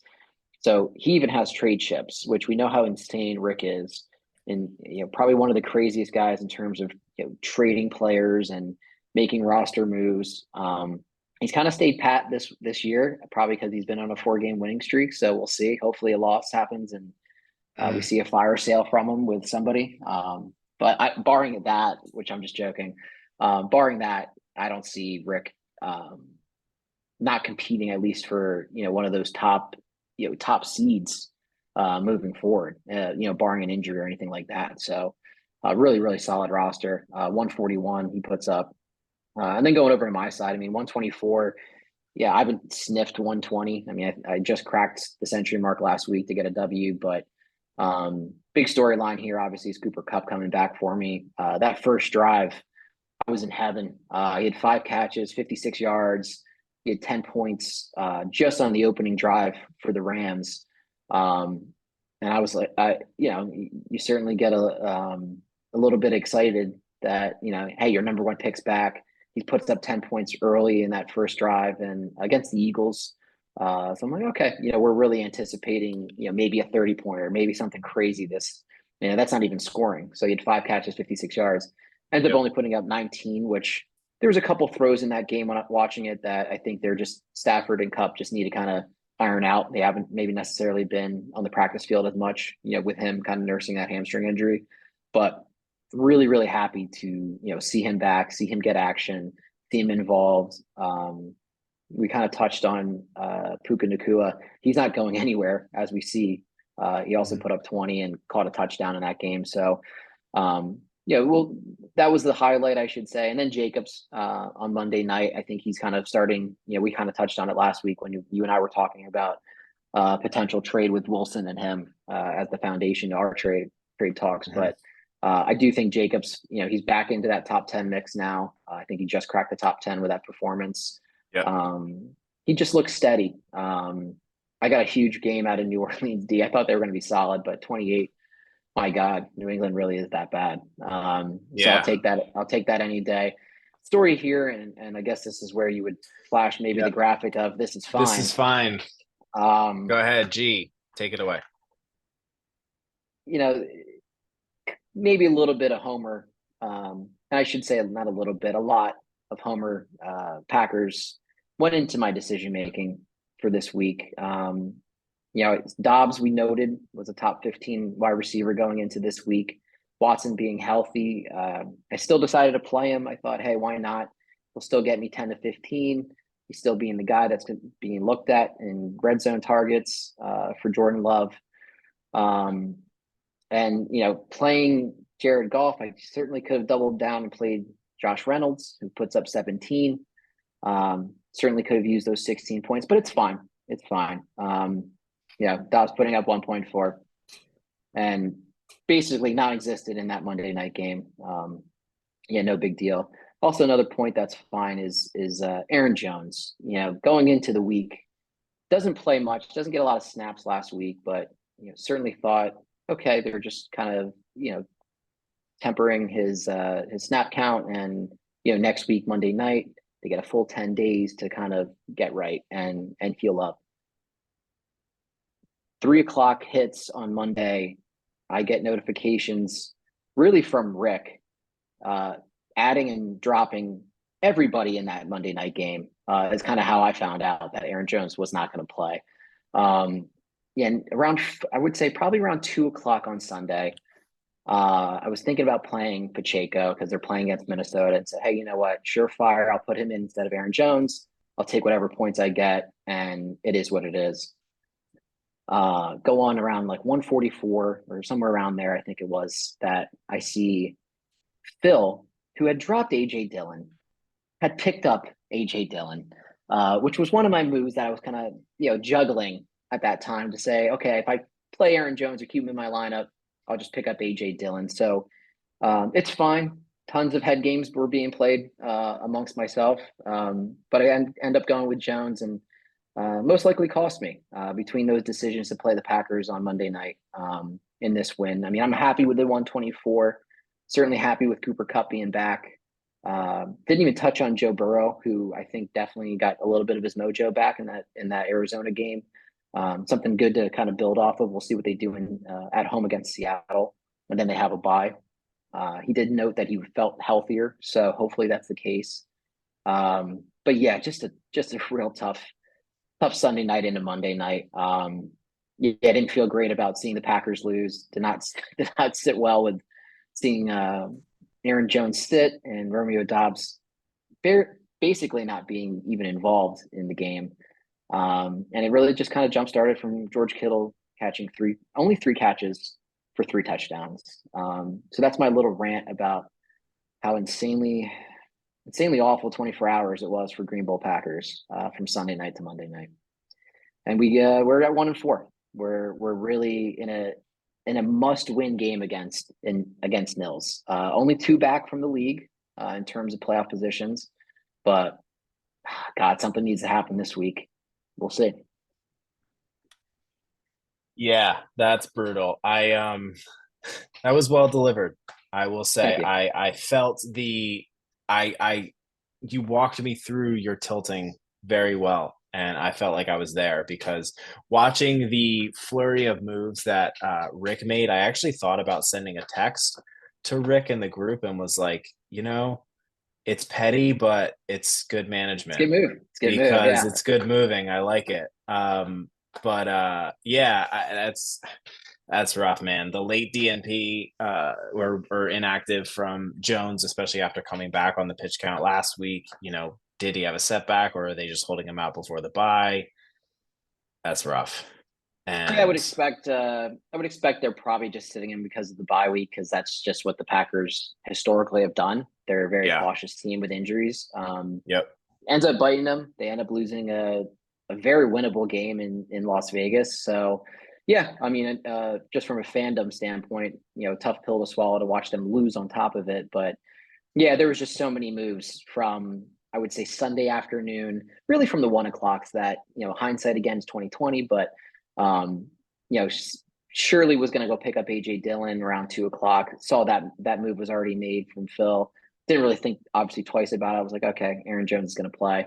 Um, yeah, I won't play Pacheco then. I'll just kind of ride it out and hopefully, Hmm. nothing crazy happens. Looked great up until Sunday night. Get to almost a 30 spot from Kittle. Yeah. Um, and then, yeah, before I even see that Jones is out or even hit the Twitter up, I just saw Rick make like 4 consecutive moves of just random names from that game. He left me Hunter Renfro, which was nice of him, who apparently just doesn't have a role at all in that offense anymore. But yeah, Yeah. brutal loss. But again, I lost to the top team in the league, in my opinion, or both our opinions. So Yeah. tough pill to swallow. Would have been a nice win. Some positives came out of it, like I said, with Cooper Cup and Joe Burrow kind of hopefully getting back into the fold, or looking like a fourth round pick, or a guy that could hopefully get right. But Yeah. it was a tough 24 hours Yeah. for Green Bull. Yeah. It's always bittersweet when you lose and your team loses, but your top player comes and looks awesome and looks Mhm. healthy and looks healthy so much that the Rams traded Van Jefferson to the Falcons yesterday. Yeah, that was So nice. to me, that says they're confident in where Cooper Cup's at. Um, and their three wide receiver set of Cup, Nakua, and Tutu is pretty locked in. Hmm. Um, so with that said, let's jump ahead to next week. I think we're currently at like the 1.5 hour mark. Oh, So okay. we'll kind of, yeah, we're kind of sort of a little Cool. bit ahead of pace than where we were. We'll kind of roll through these matchups pretty fairly quickly. I don't know if we have to touch on each player, but just No, kind we of can just go on overall projections. thoughts. We'll highlight some guys, and then Quick, we'll wrap and we'll get quick out of note. here with the power rankings. Just Go for it. just to go back to our, we're keeping the weekly pick'em. So I Oh like yeah, to how do at we do least. this week? Your boy was 5-1. You went four Wow. and two. So Okay. pretty good week All from right. us. We're Yeah. both at 7-5 overall. Okay. The only one that we split really. So everything else is pretty aligned. But I picked RBs, you picked Andre. That was the only game that we differed in. Mm, okay. So yeah, so that mean we're Yep. a little bit above 500. So Kind of we right on it. yeah we're doing pretty well. But yeah, let's Nice. Cool. which Yeah. Well, which one do you let's. want to roll? Yeah. Let's. I'm gonna get my screen up again. Let us start with the Keep it on me. 11-12 matchup. You and Nils with Nils's new shiny RB2 in Jerome Ford, who still for some reason is projected. I maybe my runaway train segment next week is going to be me ranting on Yahoo's 80 projections, because their weekly projections are absurd. Yeah, But constantly yeah, changing too. so yeah. So the 11-12 matchup, you versus Nils. Quick thoughts, you're projected to win by 8. You're projected 110. Um, Burrow Cup, Higgins might be back. Jacobs, See. Pacheco, beautiful matchup against Denver on Thursday. Komet has been a monster. And, so what are your thoughts on your team confidence level? Where are you at with if Higgins doesn't play? What are your thoughts? Yeah, kind of take us through that. Yeah, I mean, overall, I feel pretty confident with the lineup. I mean, I'm gonna roll out Joe Burrow. I mean, he's home against Seattle. I mean, Seattle coming off the bye. I feel like if he doesn't get right at home after a game that he looked pretty good in last week against Arizona, um, I don't really necessarily want to play golf over him this week. Golf on the road against Tampa Bay, tougher little matchup than Burrow at home. So I'm gonna stick with Burrow. Cup, as we mentioned, I mean, he looked the part, outside of, a couple, there was like basically between like the second quarter and the third quarter where he kind of like was phased out a little bit. But I mean, overall, I mean, hey, I'll take 20 all day from my number one guy. Higgins, we'll see. I mean, TBD if he doesn't play. I did shell out some fab dollars on Osborne. I know Addison's dealing with a little bit of an injury as well in Minnesota. They're playing Chicago, so I mean, I'm anticipating some points hopefully from Minnesota. Again, their offense it's left to be seen who's going to be getting those targets. I mean, I think Addison's been solid, but I mean, Osborne maybe can be a fill-in guy for me. I mean, certainly nobody else on my bench. I mean, Odell Beckham has been a disappointment. Um, JSN has been essentially phased out, as a third guy in Seattle. I mean, I really anticipated a little bit more from him, maybe not initially, but by now getting some touches. So we'll see. I mean, coming off the bye, do they incorporate him more? I'd like to see it, but not a guy I can trust right now. And then we got the Packers on bye. So like the team, I like the matchups that we have this week. Um, so we'll see. I mean, going over on the flip side to Nils, he shelled Yeah. out some serious fab for a couple running backs, a couple flyers, I would say, from Mhm. DeMercado and Foreman, and then he picked up Ingram. So basically has all of Arizona's running backs outside of Connor to see who hits. The trade with Ford, for Ford, I should say, with you is certainly a guy that solidifies making any decisions. You can kind of put those guys that he spent some money on and kind of sit them on the bench and see what happens. I like his matchups too. This week he's got some good ones. I mean, Jalen Waddle playing Carolina. Certainly a good matchup. At Yep. McLaurin playing at Atlanta, CD at LA. So a couple guys that I'm a little worried about, but overall, I guess this will be the first week I'm picking myself to in the pick'em. So a slight edge. I think it's just going to be a matter of a couple of those guys that we had mentioned. The Cooper Cupps, the CD Lambs, maybe some outskirt guys that if they a couple of those guys or one of those guys has a big game, that might be the difference maker here. I think overall it's a pretty even, good matchups overall for both teams and pretty even in terms of the projections. I mean, within eight, it's basically a coin flip, but Mhm. I just like my matchups a little bit more this week, especially if I get Higgins back and Joe Burrow looks the part. So we'll see. Yep. I give myself a slight edge there that I'm going to finally pick myself after our third episode of this pod. Yeah, I kind of like where you stack up too. I think your backs against his, I think, is where the X factor is. I mean, I know with Cup and Lamb, I think this could be a get right spot for Lamb.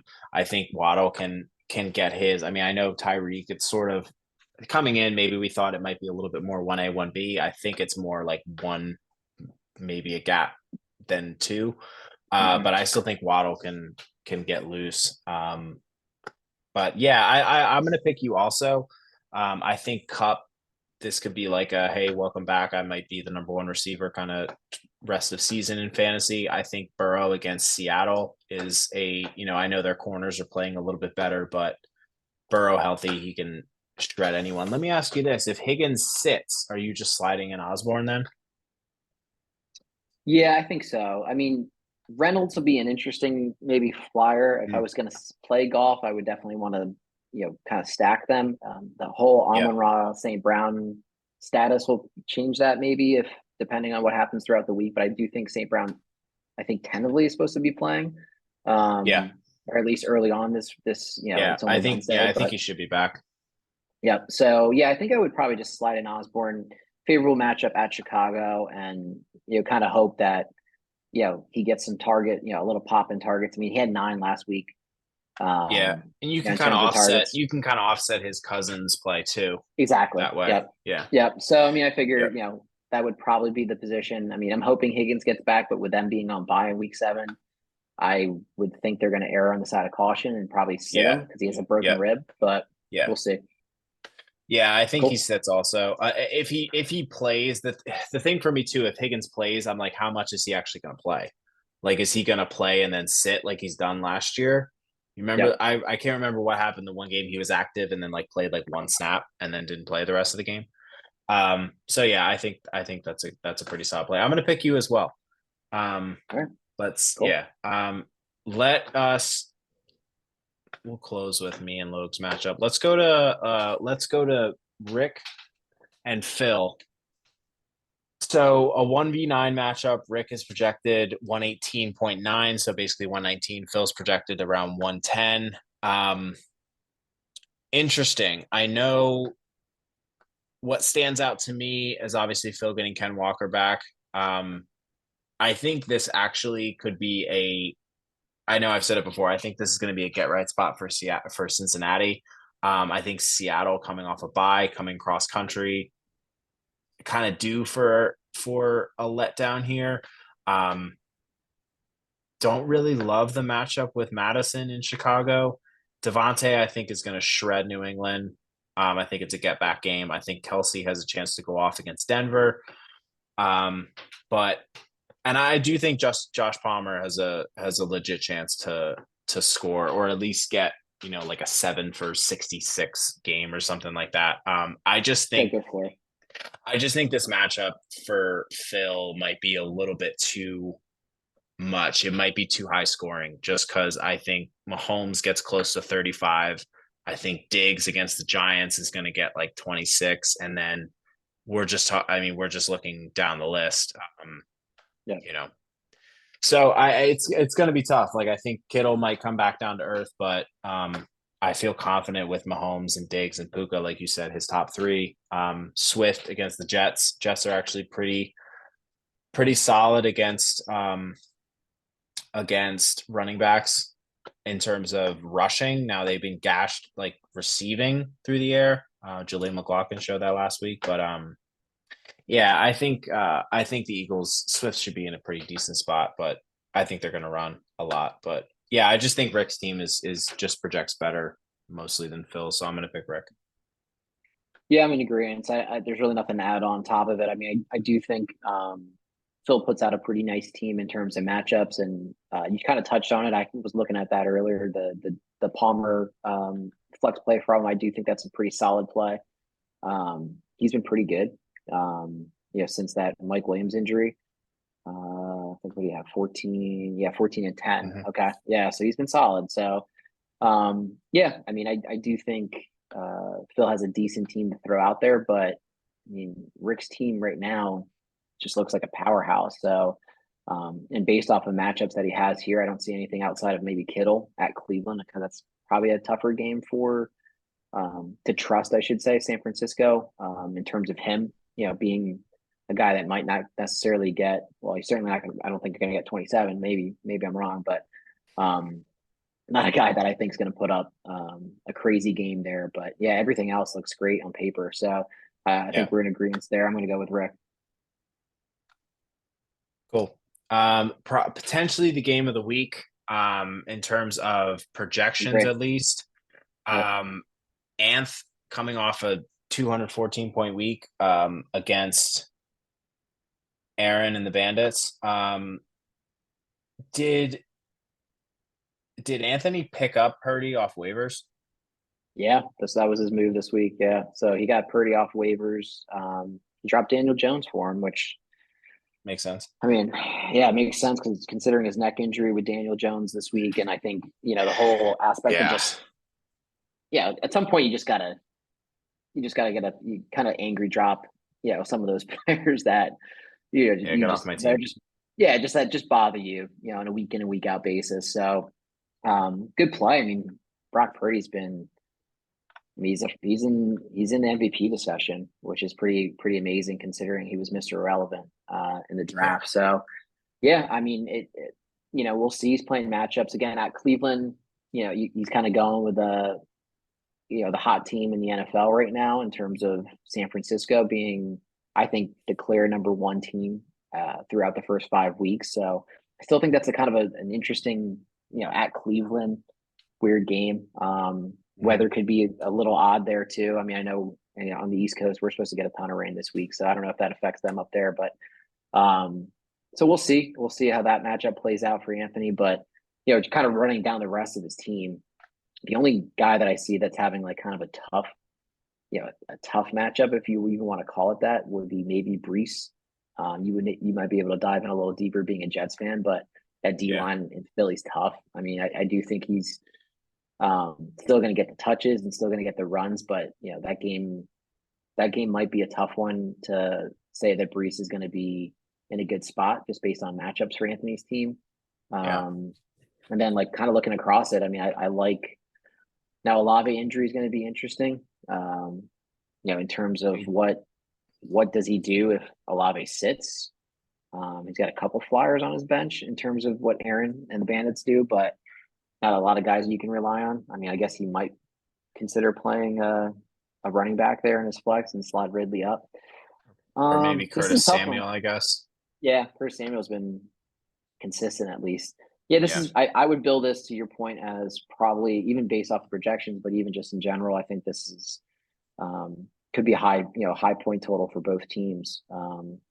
Just based on projections and based off the matchups and guys that are playing in it. I'm going to give a slight edge to Ant just based on the guys he has on his roster. I just think there's more of a pop from some of those guys. I mean, DJ Moore coming off a big game, he's playing at home against Minnesota. McCaffrey had a kind of a subdue game last week, so I think they can rely on him a little bit during this game against Cleveland. We talked on ETN in terms of what he's been doing, and then Keenan Allen on Monday night. Dallas certainly didn't look like they were stopping anything last week on Sunday Night Football. So I think Keenan Allen could have a big game as well. So I think I give Anthony the slight edge on paper, but this is going to be a really tight game, I think, from both managers on paper. And I think this is for me the game of the week between all the matchups. Yeah, agreed. Why is DJ Moore only projected 13.8? I don't. Has I he really not would like. has he not earned changing his projection for the rest of the season to be like 15? Let's see what the algorithms are when they figure these things out. I wish Yahoo Yeah. would show that. I mean, I they know. these Yeah. general It's projections that always they my put out weird there. thing. It's such a weird thing, like who gets elevated to certain levels. Like even for my team, like Alvin Kamara he's like locked in at 15 for the rest of the year, and Montgomery is at like 13, and then it tails off. And I'm just like, are you not updating like Detroit's projections for the rest of the year? I don't know. Maybe I'll get my thoughts together. This is where we're going to differ. I'm actually going to take Aaron in this matchup. Okay. I think reason being is I can't believe I'm gonna say this because like San Francisco has been so dominant. It seems like this is a spot where if they're gonna get not picked off, like they're gonna lose, but if they're gonna not look as soul crushingly dominant, I think it could be this game. Now, who knows if Deshaun Watson's gonna play? Maybe that changes things. Sure.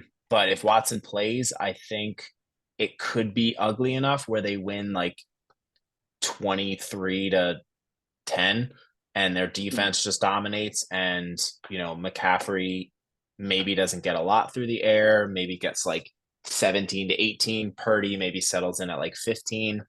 But it's hard for me to like find any reason not to like Anthony's team. I think his team is set up to compete every week, unless he has like obviously a Ryan week last week where everyone just underperforms. But I do like Aaron's team in the spots where they're at. I think Chase just keeps going nuts. Even though, Witherspoon and Tariq Woolen have been playing pretty well for Seattle. I think this could be a get right spot for Tua again. I mean, we just saw Jared Goff toy with Carolina last week. I think Pollard can have a big week. Hawkinson should be in line for 10 plus targets. And I think this could be another week for Ridley to kind of build off of what he's done. Indianapolis has been shredded by number one wide receivers every week. DeAndre Hopkins went off on them last week. I think Ridley's in line for a really big game. And I also think Kansas City is going to score like 20 tomorrow against Denver. So I think it's going to be close. I think it's going to be like 135, 125, 135, 128, something like that. But we're going to split, and I'm going to take Aaron in this matchup. Yeah. Moving on to Arby's and Ryan. Another really good man. There's two back-to-back really good solid matchups here. Let's start off with Ben. He's coming off the 2 straight wins. Overall thoughts on Ben's team. Kind of moving down the line. I think a lot of his players we've really touched on and what they can do. What are your overall thoughts on Ben's outlook in week 6? Yeah, I mean, again, like his matchups. I mean, AJ Brown's going to be the interesting play there, as you mentioned. You being a Jets fan, know a little bit more insight as to like who's coming back for them, how they're going to match up with him. I think that could be maybe, he's had a couple good weeks in a row. Does he kind of, again, is it another guy that's going to go off? This is a Devontae Smith week, or somebody like that where they're going to look elsewhere. But we'll see. Josh Allen against New York on Sunday Night Football. That's scary. Yeah. Nico Collins, I think, is due for a bounce back after last week. Again, playing the Saints, though, the Saints seem to always have a pretty solid defense. So we'll see. I mean, but I do like that matchup. Yeah, I mean, kind of looking at both teams here, I it's almost I almost want to give the bounce back week to Tiburon here. So like I'm kind of tipping my hat, I think, to Tiburon in terms of this matchup, just based off of it. I mean, the Lamar Andrews against Tennessee, even though is that I'm assuming that's the London game, That's right? the London game. Yep. I mean, Tennessee's defense looked terrible last week. So I mean, we'll see what that's going to be the big cog again, and then St. Brown being healthy. He has Buffalo's D against the Giants too. Yep. Yeah, this is a tight one again. I mean, just kind of looking at it, I'm going to give a slight edge to Ryan. Hard to pick against Arby's because he's been kind of hot of late. 2 wins in a row. But I'm gonna pick Ryan here in a bounce back after kind of dropping the ball, so to speak, unfortunately, with the 74-point performance. But I think his team's due for a big bounce back. I like Bijan at home against Washington. Yeah, so there's some good matchups on both sides of it. I'm gonna just give the slight edge just based off of a couple of those just a couple of those matchups. I mean, he's playing Rashad White too, Arby's in his second spot there this week, which he hasn't been a terrible spot, I should say. But Tough spot for Rashad White. yeah, Detroit's been awesome against the run. yeah, So maybe he gets there with targets. But yeah. yeah. I'm actually going to agree with you. I'm going to take Ryan also. Going based on obviously going with projections too. I just think Ryan's main players can compete with Ben's, and what I mean by that is I think Lamar can put up close to 30, where Josh Allen also can. I think Andrews is going to come out and have.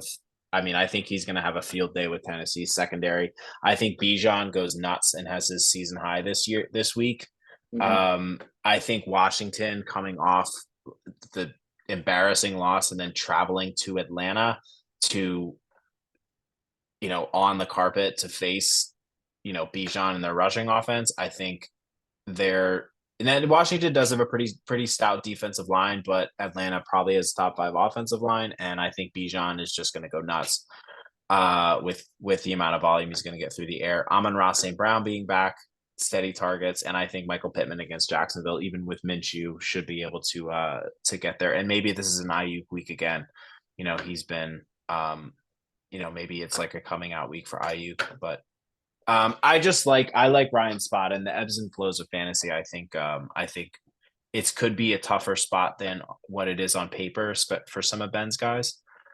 Maybe this is a Derrick Henry week, but I'm not gonna bank on it with Baltimore's defense. Excuse me. Yep. AJ Brown against the Jets. Like I said, the Jets don't travel their corners, so AJ Brown's not going to see all of Sauce, but he's going to see a lot of them. And I think this could be a Devontae Smith week, especially with DJ Reed coming back from a concussion. Devontae Smith he runs those vertical routes more so than AJ Brown does. I mean, I know AJ Brown gets his on vertical routes, but yeah, I could see Devontae Smith being a wide receiver that the Jets have problems with. Mhm. But ultimately, I think I'm going to go with Ryan here. I think his team is sort of due, if that makes sense, for kind of a big week. So kind of in lockstep there. Let's move on to Steve and Andy. Yeah, another close projection one for sure. Yeah, kind of looking at it again, the first time really, he's getting Eckler back in the fold for Steve, which is a huge cog for his point total. They're playing home, coming off the bye week, so you kind of expect what you expect from Eckler, I would say, in terms of the touches and what he normally does or what he brings to really any fantasy platform over the last couple years in that offense. So, like that, we talked about Devontae Smith. I love Fields at home against Minnesota. I think that's a good spot for him as well. Um, Addison, we'll see. I think he's dealing with. Let's see what the tag here is. Little ankle issue. Not really sure what that is all about, but I do think he's the guy now that Jefferson's out. We kind of touched on Osborne a little bit when we talked about my matchup, but I mean, Addison's been the guy they drafted, the guy they moved on from Thielen, like you mentioned earlier in the pod. So I like the spot that he's in there. Mostert probably going to get most of the run in that game against Carolina, even if Wilson's activated, which I think he practiced, right? I don't know if he's been activated fully yet, but you can Yeah, imagine they opened his practice window. I'd imagine Wilson plays this week. plays. Yeah, that's what I think too. But I think Mostert gets a good fair share of the run there and a pretty favorable matchup against Yeah, Carolina at awesome home. matchup. Yeah. And then you get the Niners at Carolina or at Cleveland, I should say, for his defense. So, and then on the reverse side of it, I mean, this is a really tight matchup, I think, too. I mean, Hurts at the Jets, Tyreek against Carolina. We mentioned earlier with the Waddle matchup. With what Tyreek can bring in that matchup against the pretty bad team in Carolina. Boyd's going to be an interesting play. I think he's still banking on Higgins being out.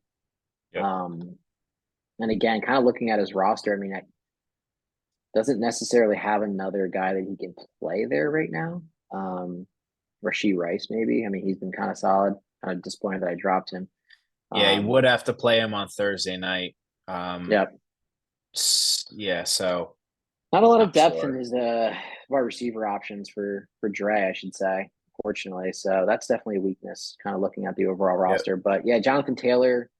We'll see what kind of happens now with Minshew behind the helm and what kind of split they get with Moss. And then he's got to rely on Roshan in his flex. So I'm going to give the slight edge to Riggs this week. I think I just like Steve's matchup. I like the players that he has. They're a little bit more reliable in certain spots. Like I said, I like that Addison play if he's healthy and playing a little bit more than the Tyler Boyd play, even with the Higgins injury. And I just trust his running backs just a little bit more than Jonathan Taylor and Kyron Williams right now. So I'm going to give a slight edge to Steve. I agree. I actually think I think Riggs gets a win here. I do like the X factor of Lockett coming back from the bye. I think this could be a Lockett week in Cincinnati. He's always, every few weeks he has these blow up weeks. And I think Logan Wilson for Cincinnati, I think I'm not sure if he shadows, but I think DK is going to get a lot of attention, and I think they can make an effort to get JSN involved. But I still think that might open up more things for Lockett. So, Mhm. yeah, I think Fields keeps it rolling against Minnesota. I don't see why he wouldn't. Minnesota sends blitzes so much, and I think Crazy if amount. Fields just escapes the pocket and everyone else is in man coverage on the defense, he's going to run. I wouldn't be surprised if Fields runs for like 80, 100, like 90 yards this matchup. Yeah, I agree with pretty much everything you said. Getting Eckler back, Mostert having a smash spot against Carolina, and then on the other side, I just think I think Andy could be in sort of a tough spot. I do think this could be a get right game for Kyron Williams again. Mhm. If LA is kind of up now, Arizona has been, a lot better than I think people think, but I think that might taper off as the year goes on. They kind of start hot and then trail off. But yeah, I mean, Waller's just in a brutal spot, and especially if Daniel Jones sits. Yeah. I mean, I think Daniel Jones is going to play, but I mean, you're just hoping for catches and yards. But yeah, I Yep. like Riggs in the spot. I think he gets back on track. All right. Let's break it down yours. Is this the final matchup? I think so. I mean, we did. I think so. Yeah. Yep. We're on the last one. Sweet. All right. Yeah. So mine and Logue's matchup tight. Is there a Right. tighter matchup this week in terms of projections? No, I don't think so. Andy I and mean, there's a Steve. close. Yeah, this is the Yeah. closest one. Yep. Um, yeah, interesting matchup. I know I have, even with the Jefferson injury, I think my starting receivers that I'm starting, or at least are pretty solid. Not great matchups. Hmm. Metcalf in Cincinnati is kind of just like, uh, I mean, hoping for volume, hoping for touchdown. I think Lawrence can come out and have actually a pretty big day against Indianapolis. We talked about their defense and their secondary and how they're just shredded by wide receiver ones. Hmm. Montgomery, maybe he has a little bit of a sort of down performance in Tampa, but I think their offensive line, like if they get inside the five, I think Montgomery. I tweeted this today. I'm like, I don't know outside of Christian McCaffrey who I feel better as a running back to score in any given game. That's a good point. Yeah. No, I You mean know, they've been I mean, he's they're winning the if game they in the get it, trenches. Yeah. yeah, if they get inside the 10, they're gonna run David Montgomery, Hmm. and they're gonna run him over and over because our offensive line is dominant. So Kamara's workload has been awesome since he's been back. One of the reasons why I think uh he's been so good is because he would, unlike Josh Jacobs, where with the suspension, Kamara's out for the first 3 weeks, he was practicing all Hmm. offseason, different circumstances for Jacobs, of course, but Kamara also played in the preseason. So Yep. him just sitting out, we saw this with DeAndre Hopkins last year. Also, when he coming back from a 6-game suspension, he hits the ground running immediately. So yeah, I think I'm in a pretty decent spot, and I just have to play Garrett Wilson out of necessity. I mean, I don't trust Zay Flowers right now. I kind of want to see it uh, before I play, even though Zay's been pretty decent, at least from a floor perspective. Tennessee's that may be a switch I make. We'll see. Um, More to come. maybe I'll hedge and I'll play Tyler Conklin, who I just picked up at tight end, and then play Zay Flowers. But I was gonna I don't I was know. gonna note that. I was gonna note the you just were raving about Tyler Higbee and poor guy's on the waiver wire now. I did. Yeah, I did. I did drop him. It kind of was just out of necessity. I don't think he's ever going to be higher than third in the target pecking order, and he doesn't Sure. provide anything after the catch. So, I mean, for me, I mean, Conklin is second on the Jets in. I just saw this. He's second on the Jets in target percentage at 18% behind Garrett Wilson's 32%. So, he's getting looks, and if Zach Wilson would have hit his second read last week against Denver, Conklin would have had a wide open touchdown. So that may be a move that I actually make is play both Jets against Philly. What could go wrong? Um, yeah, Nothing over against to it. yeah, over to Logue's team.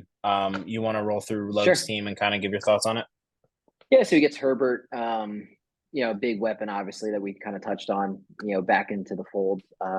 At home Monday night I'm sorry, at home against Dallas. So I think that's, certainly a good spot. We kind of touched on Dallas's early matchups and what that defense was doing for them. I don't necessarily think that that defense is as good as what some of those performances were, terms of point totals for that defense. So I think Chargers are in a good spot there for sure. This is always an interesting part of fantasies is the quarterback now that you acquired, Lawrence, and then kind of the weapons that he's going to be throwing to.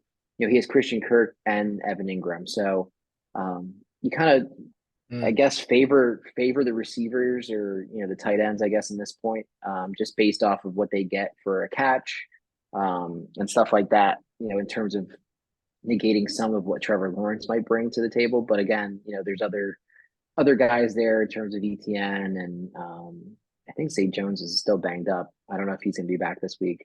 But obviously Ridley's there too. So it's always I think that's always a interesting and kind of a sometimes frustrating play when you're talking about having a quarterback and playing against a receiver or a tight end or one of their better weapons. So we'll see what happens there. Mari Cooper coming back from bye, but they get Sam Fran. I think that's a tough out for him in terms of the matchup. Um, he gets Barkley back, I think, this week, but again, at Buffalo on Sunday night, another tough matchup. Um, and then it looks like he's got to go double tight end. in terms of his flex options. With Tank Dell being projected to probably not play this week, Pickens obviously on bye, and really no other player on his bench. I mean, Connor, we already mentioned on the IR. He's got to kind of plug and play matchups, which is a tough spot when you're talking about buys, and then you compile it with the injuries that the Bastards have faced. So playing two tight ends, nobody really likes to do that. It's just kind of a is what it is type thing. I mean, he kind of has to play who he has, but I'm gonna side with you. It's a very tight projection. I just like some of your matchups. The double tight end is not certainly a thing that I love on his end, and one of his big weapons, Barkley, who might come back this week, is playing a really tough matchup to come back from. Playing at Buffalo. So I like your team overall in terms of the balance a little bit more than I like Logan. So I'm going to pick the train this week. I agree. I'm going to say that I get my second win of the year here. I just think I think Logue's in a tough spot this week. I like Logue's team overall. I just think he's in a really rough spot with Connor going out.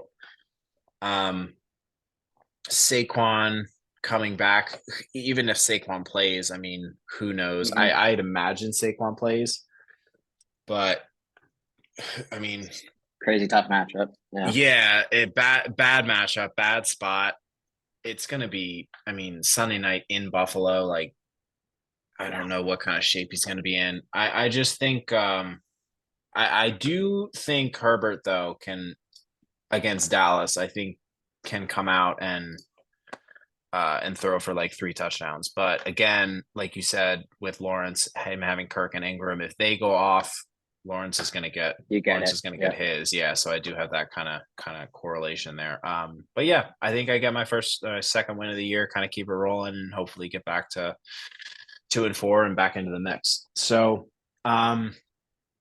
quick little power rankings. Yeah, let's talk through power rankings going into week 6. We're coming up on 2 hours. I think we're actually maybe at 2 hours right now. But yeah, so I have my power ranking. Go ahead.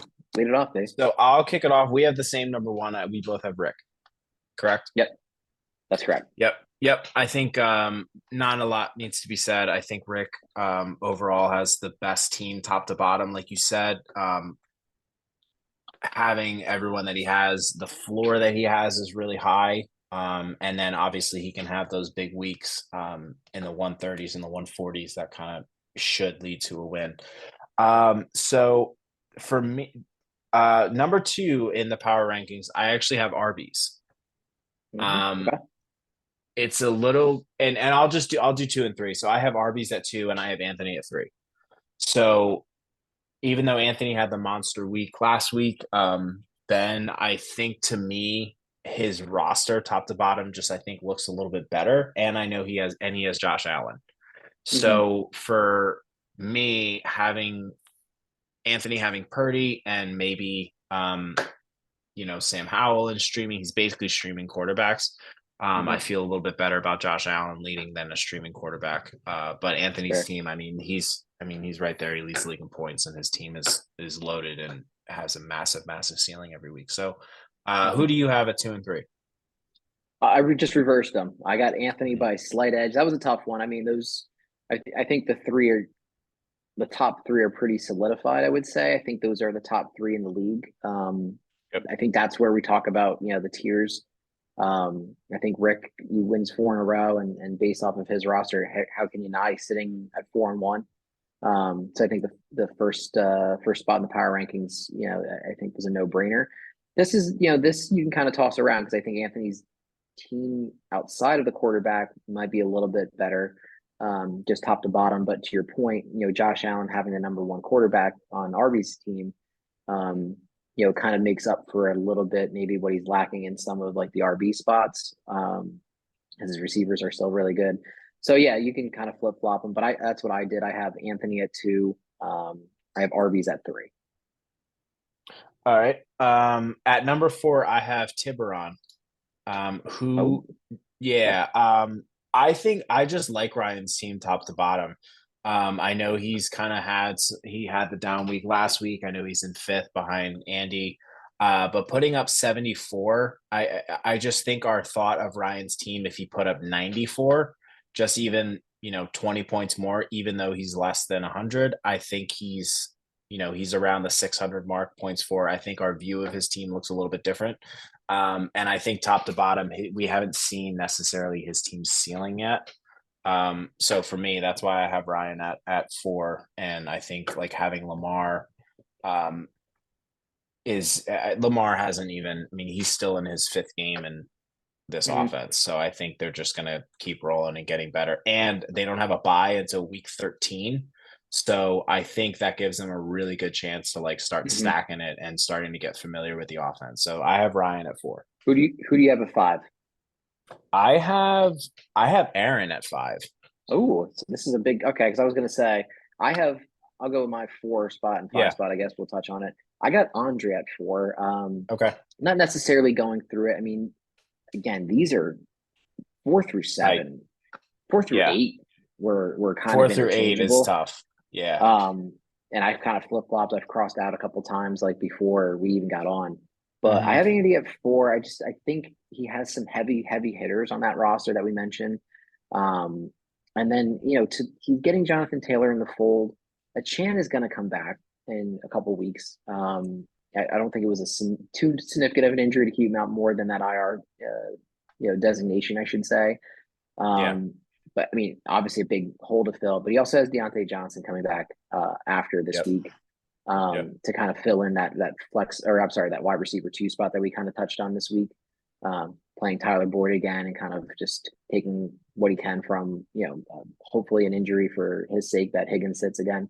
So I think all in all, if he getting Deontay back, he's getting Jonathan Taylor back last week and kind of working his way into it. I just like where his roster could be and kind of where he sits. I mean, 3-2, kind of a happy spot considering he thought he wasn't going to have really any starting running backs that were going to be worthwhile. Kind of waiting for Jonathan Taylor, and he's hit on 2.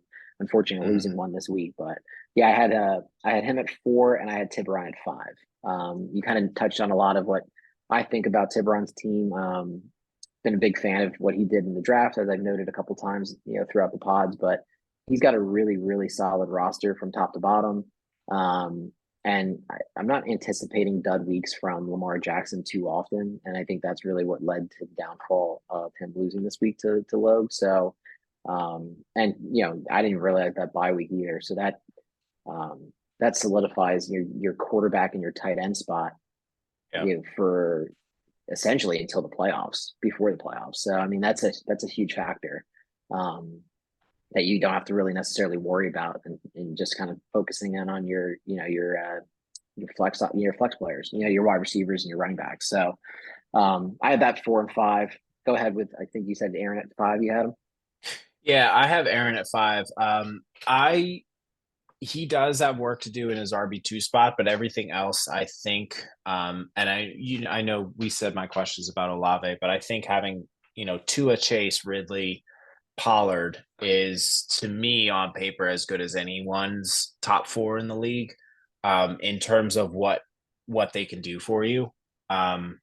And Hawkinson, I think, is going to be such an X factor. I think, kind of moving into that top 3 tight end each week, maybe top 2, depending on what happens with Andrews. But I mean, Hawkinson is just going to get targeted a ton. Mm-hmm. So I think if he fills out that RB spot, and Olave, if kind of rounds into form, I just kind of like I kind of like the Tua, Chase, Ridley, Pollard start um, more than I do I do have Andy at 6. So he's right behind Aaron there. And I kind of echo what you said about his top 2 with Hurts and Hill.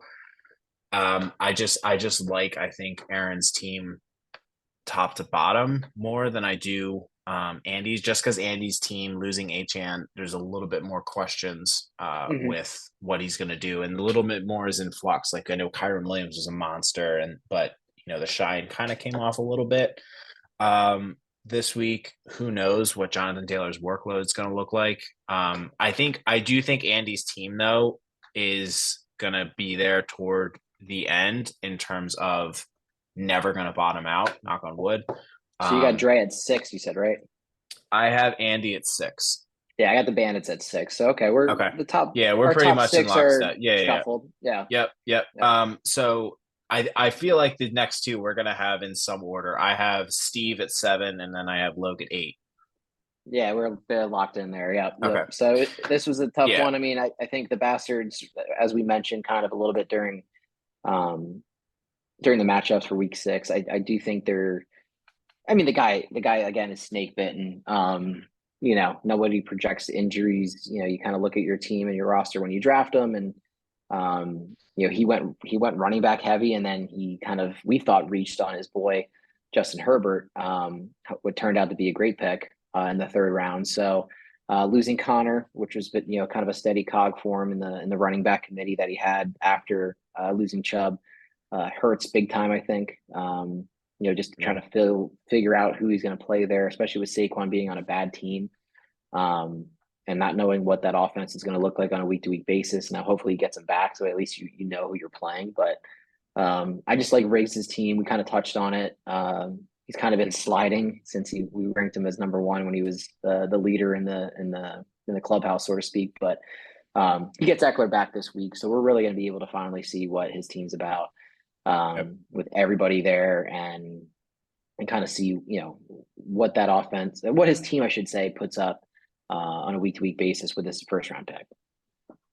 Yeah, I don't have much to add. I think you pretty much touched on it. For me, just putting Steve ahead of Logue there, it really is him getting Eckler back healthy is just such a massive win. And Justin Fields like looking like he's sort of rounding into form as a top 5 quarterback. I think you know, kind of puts him over the top, at least in terms of what his outlook should be on a weekly basis. Because I think Fields and Herbert, I think, are like sort of on par kind of moving forward. I would agree. And then I like Devontae Smith more than Logue's wide receiver 1 and Eckler more than Saquon. So that is a very, very clear top 8 for me. Yeah, I think so too. There's and I know those are the winning records, but it's pretty clear to me the top 8 and then the next 4. So I agree. Go ahead. You got 9. So I have Phil at 9. He's 2 and 3. We kind of just touched on his team. I don't think and I love Phil and I know he loves this league. I say this in all respect and love is my brother. I don't think there's any more pedestrian mid team in our league than Phil's team. And I say that because I just say that because like there's just nothing that stands out to me about Phil's team. He has Adams and he has Kelsey and he has Walker, who's been off to a really good start. But like to me, after that, it's just everything is mid. Yep. So that's kind of where I'm at. I don't think Phil's going to finish in last. I also don't think he's going to make the playoffs. So I think he's just going to kind of be in this range kind of all year. So that's kind of where I'm at on Phil's team. Yeah, I mean, we're locked there. I think, you know, I gave Phil the slight edge over the 1 and 4 teams that are in the bottom 3, you know, based on record and just based on performance so far. You give him the slight edge. You kind of nailed it. I mean, he's really only got 2 horses in the stable, so to speak, that can, you know, put up some serious points. And then, you know, we touched on it on the weekly matchups and the recaps. You know, he really needs those steady sub-tier player. I won't even say they're sub-tier, but you know, just the regular guys that are on his roster to put up the 10 to 15 points a week. So he's never going to necessarily have the huge weeks unless a bunch of those guys go off. So I agree with you. I don't think he's the worst team by any means. He's 2 and 3. He was still in the hunt. He's only a game back, obviously, of the other guys. But I don't think there's anything special about his team from a roster standpoint to kind of move him ahead of those top 8 guys that we put.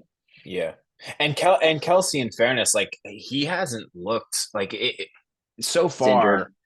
Yeah, he's looked injured. He's looked a little like he's turning 34. Like I know we don't like to say that about Kelsey because he's been ageless for the last 3 years, but like starting to not look like Travis Kelsey. So I think that could Sure. be kind of a concern moving forward. Let's lump in the bottom three and then we'll wrap and then Sure. kind of get out of here. But let's so the bottom three, I have you at 10. Oh, wow. Okay. I have you at 10, I have me at 11, and then I have Nils at 12. You kind of touched on with Nils' team.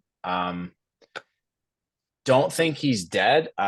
He's not, still has, some guys that could still break out. I think CD, Jalen, and McLaurin is pretty solid. They've been underperforming. Mhm. Cousins is always, it's going to be tougher without Jefferson, but they're still going to have to throw it a ton. And perhaps, maybe his backs kind of round into shape. We'll kind of see. But I think to me, he just kind of is in that last spot. He's got the lowest, I think he has the He does. lowest Points point scored. total in the league. Yep. Yep. To me, I moved you ahead of me just because I think your overall roster looks better than mine. You have Burrow, Cup is back. I just lost Richardson and Jefferson. Mhm. Jacobs looks like a solid RB1 every week. And Isaiah Pacheco coming in and he's running the ball pretty well. And He you have has been currently a top 3 tight end. So crazy. to me, it's pretty close. I think our teams are actually pretty relatively close. Mhm. But yeah, I gave you the slight edge over me. I'm kind of solidified in where I'm at with my own team. I do still like my outlook, but it's tough in my current spot to put me any Yeah. higher than 11. We're in a deadlock basically with those last four. So I had Colombian White, myself, you, and Beeve. Would have probably given you the slight edge over myself. Obviously, barring those couple injuries, which are unfortunate, but some obviously big names for you. So, yeah, I think my team's looking better. Again, we play Yep. Beeve this week in the Battle of the Toilet Bowl for week 5, or I'm sorry, week 6. Mhm. So, you guys just had a battle for the same title last week. How I get him this week for the same thing. So, one of us is going to be buried at 1-5. There's really no looking no really good positive outlook if you're 1-5. So this is a Yeah. really huge week for both of us. Just to kind of stay in the hunt and hopefully try to round out a couple wins. So huge matchup for both of us there at 1-4. And we obviously projected you to win this week as well to get to 2-4. But yeah, huge weeks for all those bottom 3 teams for week 6. So we'll Yeah. see. Yeah. Starting 1-5, I know anything can happen. But starting 1-5, you're especially where the league's at right now, where there's 8 Hmm. teams who are 3-2. If you're 1-5, your season's pretty much toast. Yeah, And playoff especially season. it's not like one of those things where I'm sitting at 600 points and guys, other managers are just going off against me, so like Yep, I think I'm like 10th in points, maybe 10th or 9th in points, and sure. one Yeah, in five you're kind of looking at seasons, seasons over. So we did it. great. We got there. Another week of us thinking that we're going to run shorter than we do, but once we start breaking it down, it's It's just tough. impossible to get anything less than an hour and a half in, and we're It's pushing 2 tough. now. Yeah, But I think kind of next week, with the recap, I actually would, maybe we'll flip it and we'll change with the format, where next week the recaps are a little quicker and the look ahead is, and okay, the I like that preview too. is kind of where we take our time. But yeah, Love it. anyway, good stuff, man. Great out, bud. Good luck this week. You have Pacheco in your lineup. Do I have anyone tomorrow? I don't believe I do. I don't think you have a chief. Nope. And Logue doesn't have anyone either. Um, yeah, So yeah, cool. kicks off We will tomorrow. know. We will know my matchup by the end of the Sunday night game. So, oh no, Logue has Herbert on Monday. I misspoke. No, I was gonna say, yeah. Yeah, You got to sweat it out. yeah, yeah. Hopefully, I'll be up by 50 at that point. We'll see. You're gonna need Anyway, it. we'll see. Anyway, All right, bud. thank you everyone for listening. This league is awesome. It's an honor to do this pod and it's very fun. We're gonna keep it rolling all year. So for G Money, I am Pain Train. Thank you everyone for listening, and have a great week 6. G, we'll talk to you soon. See you, buddy.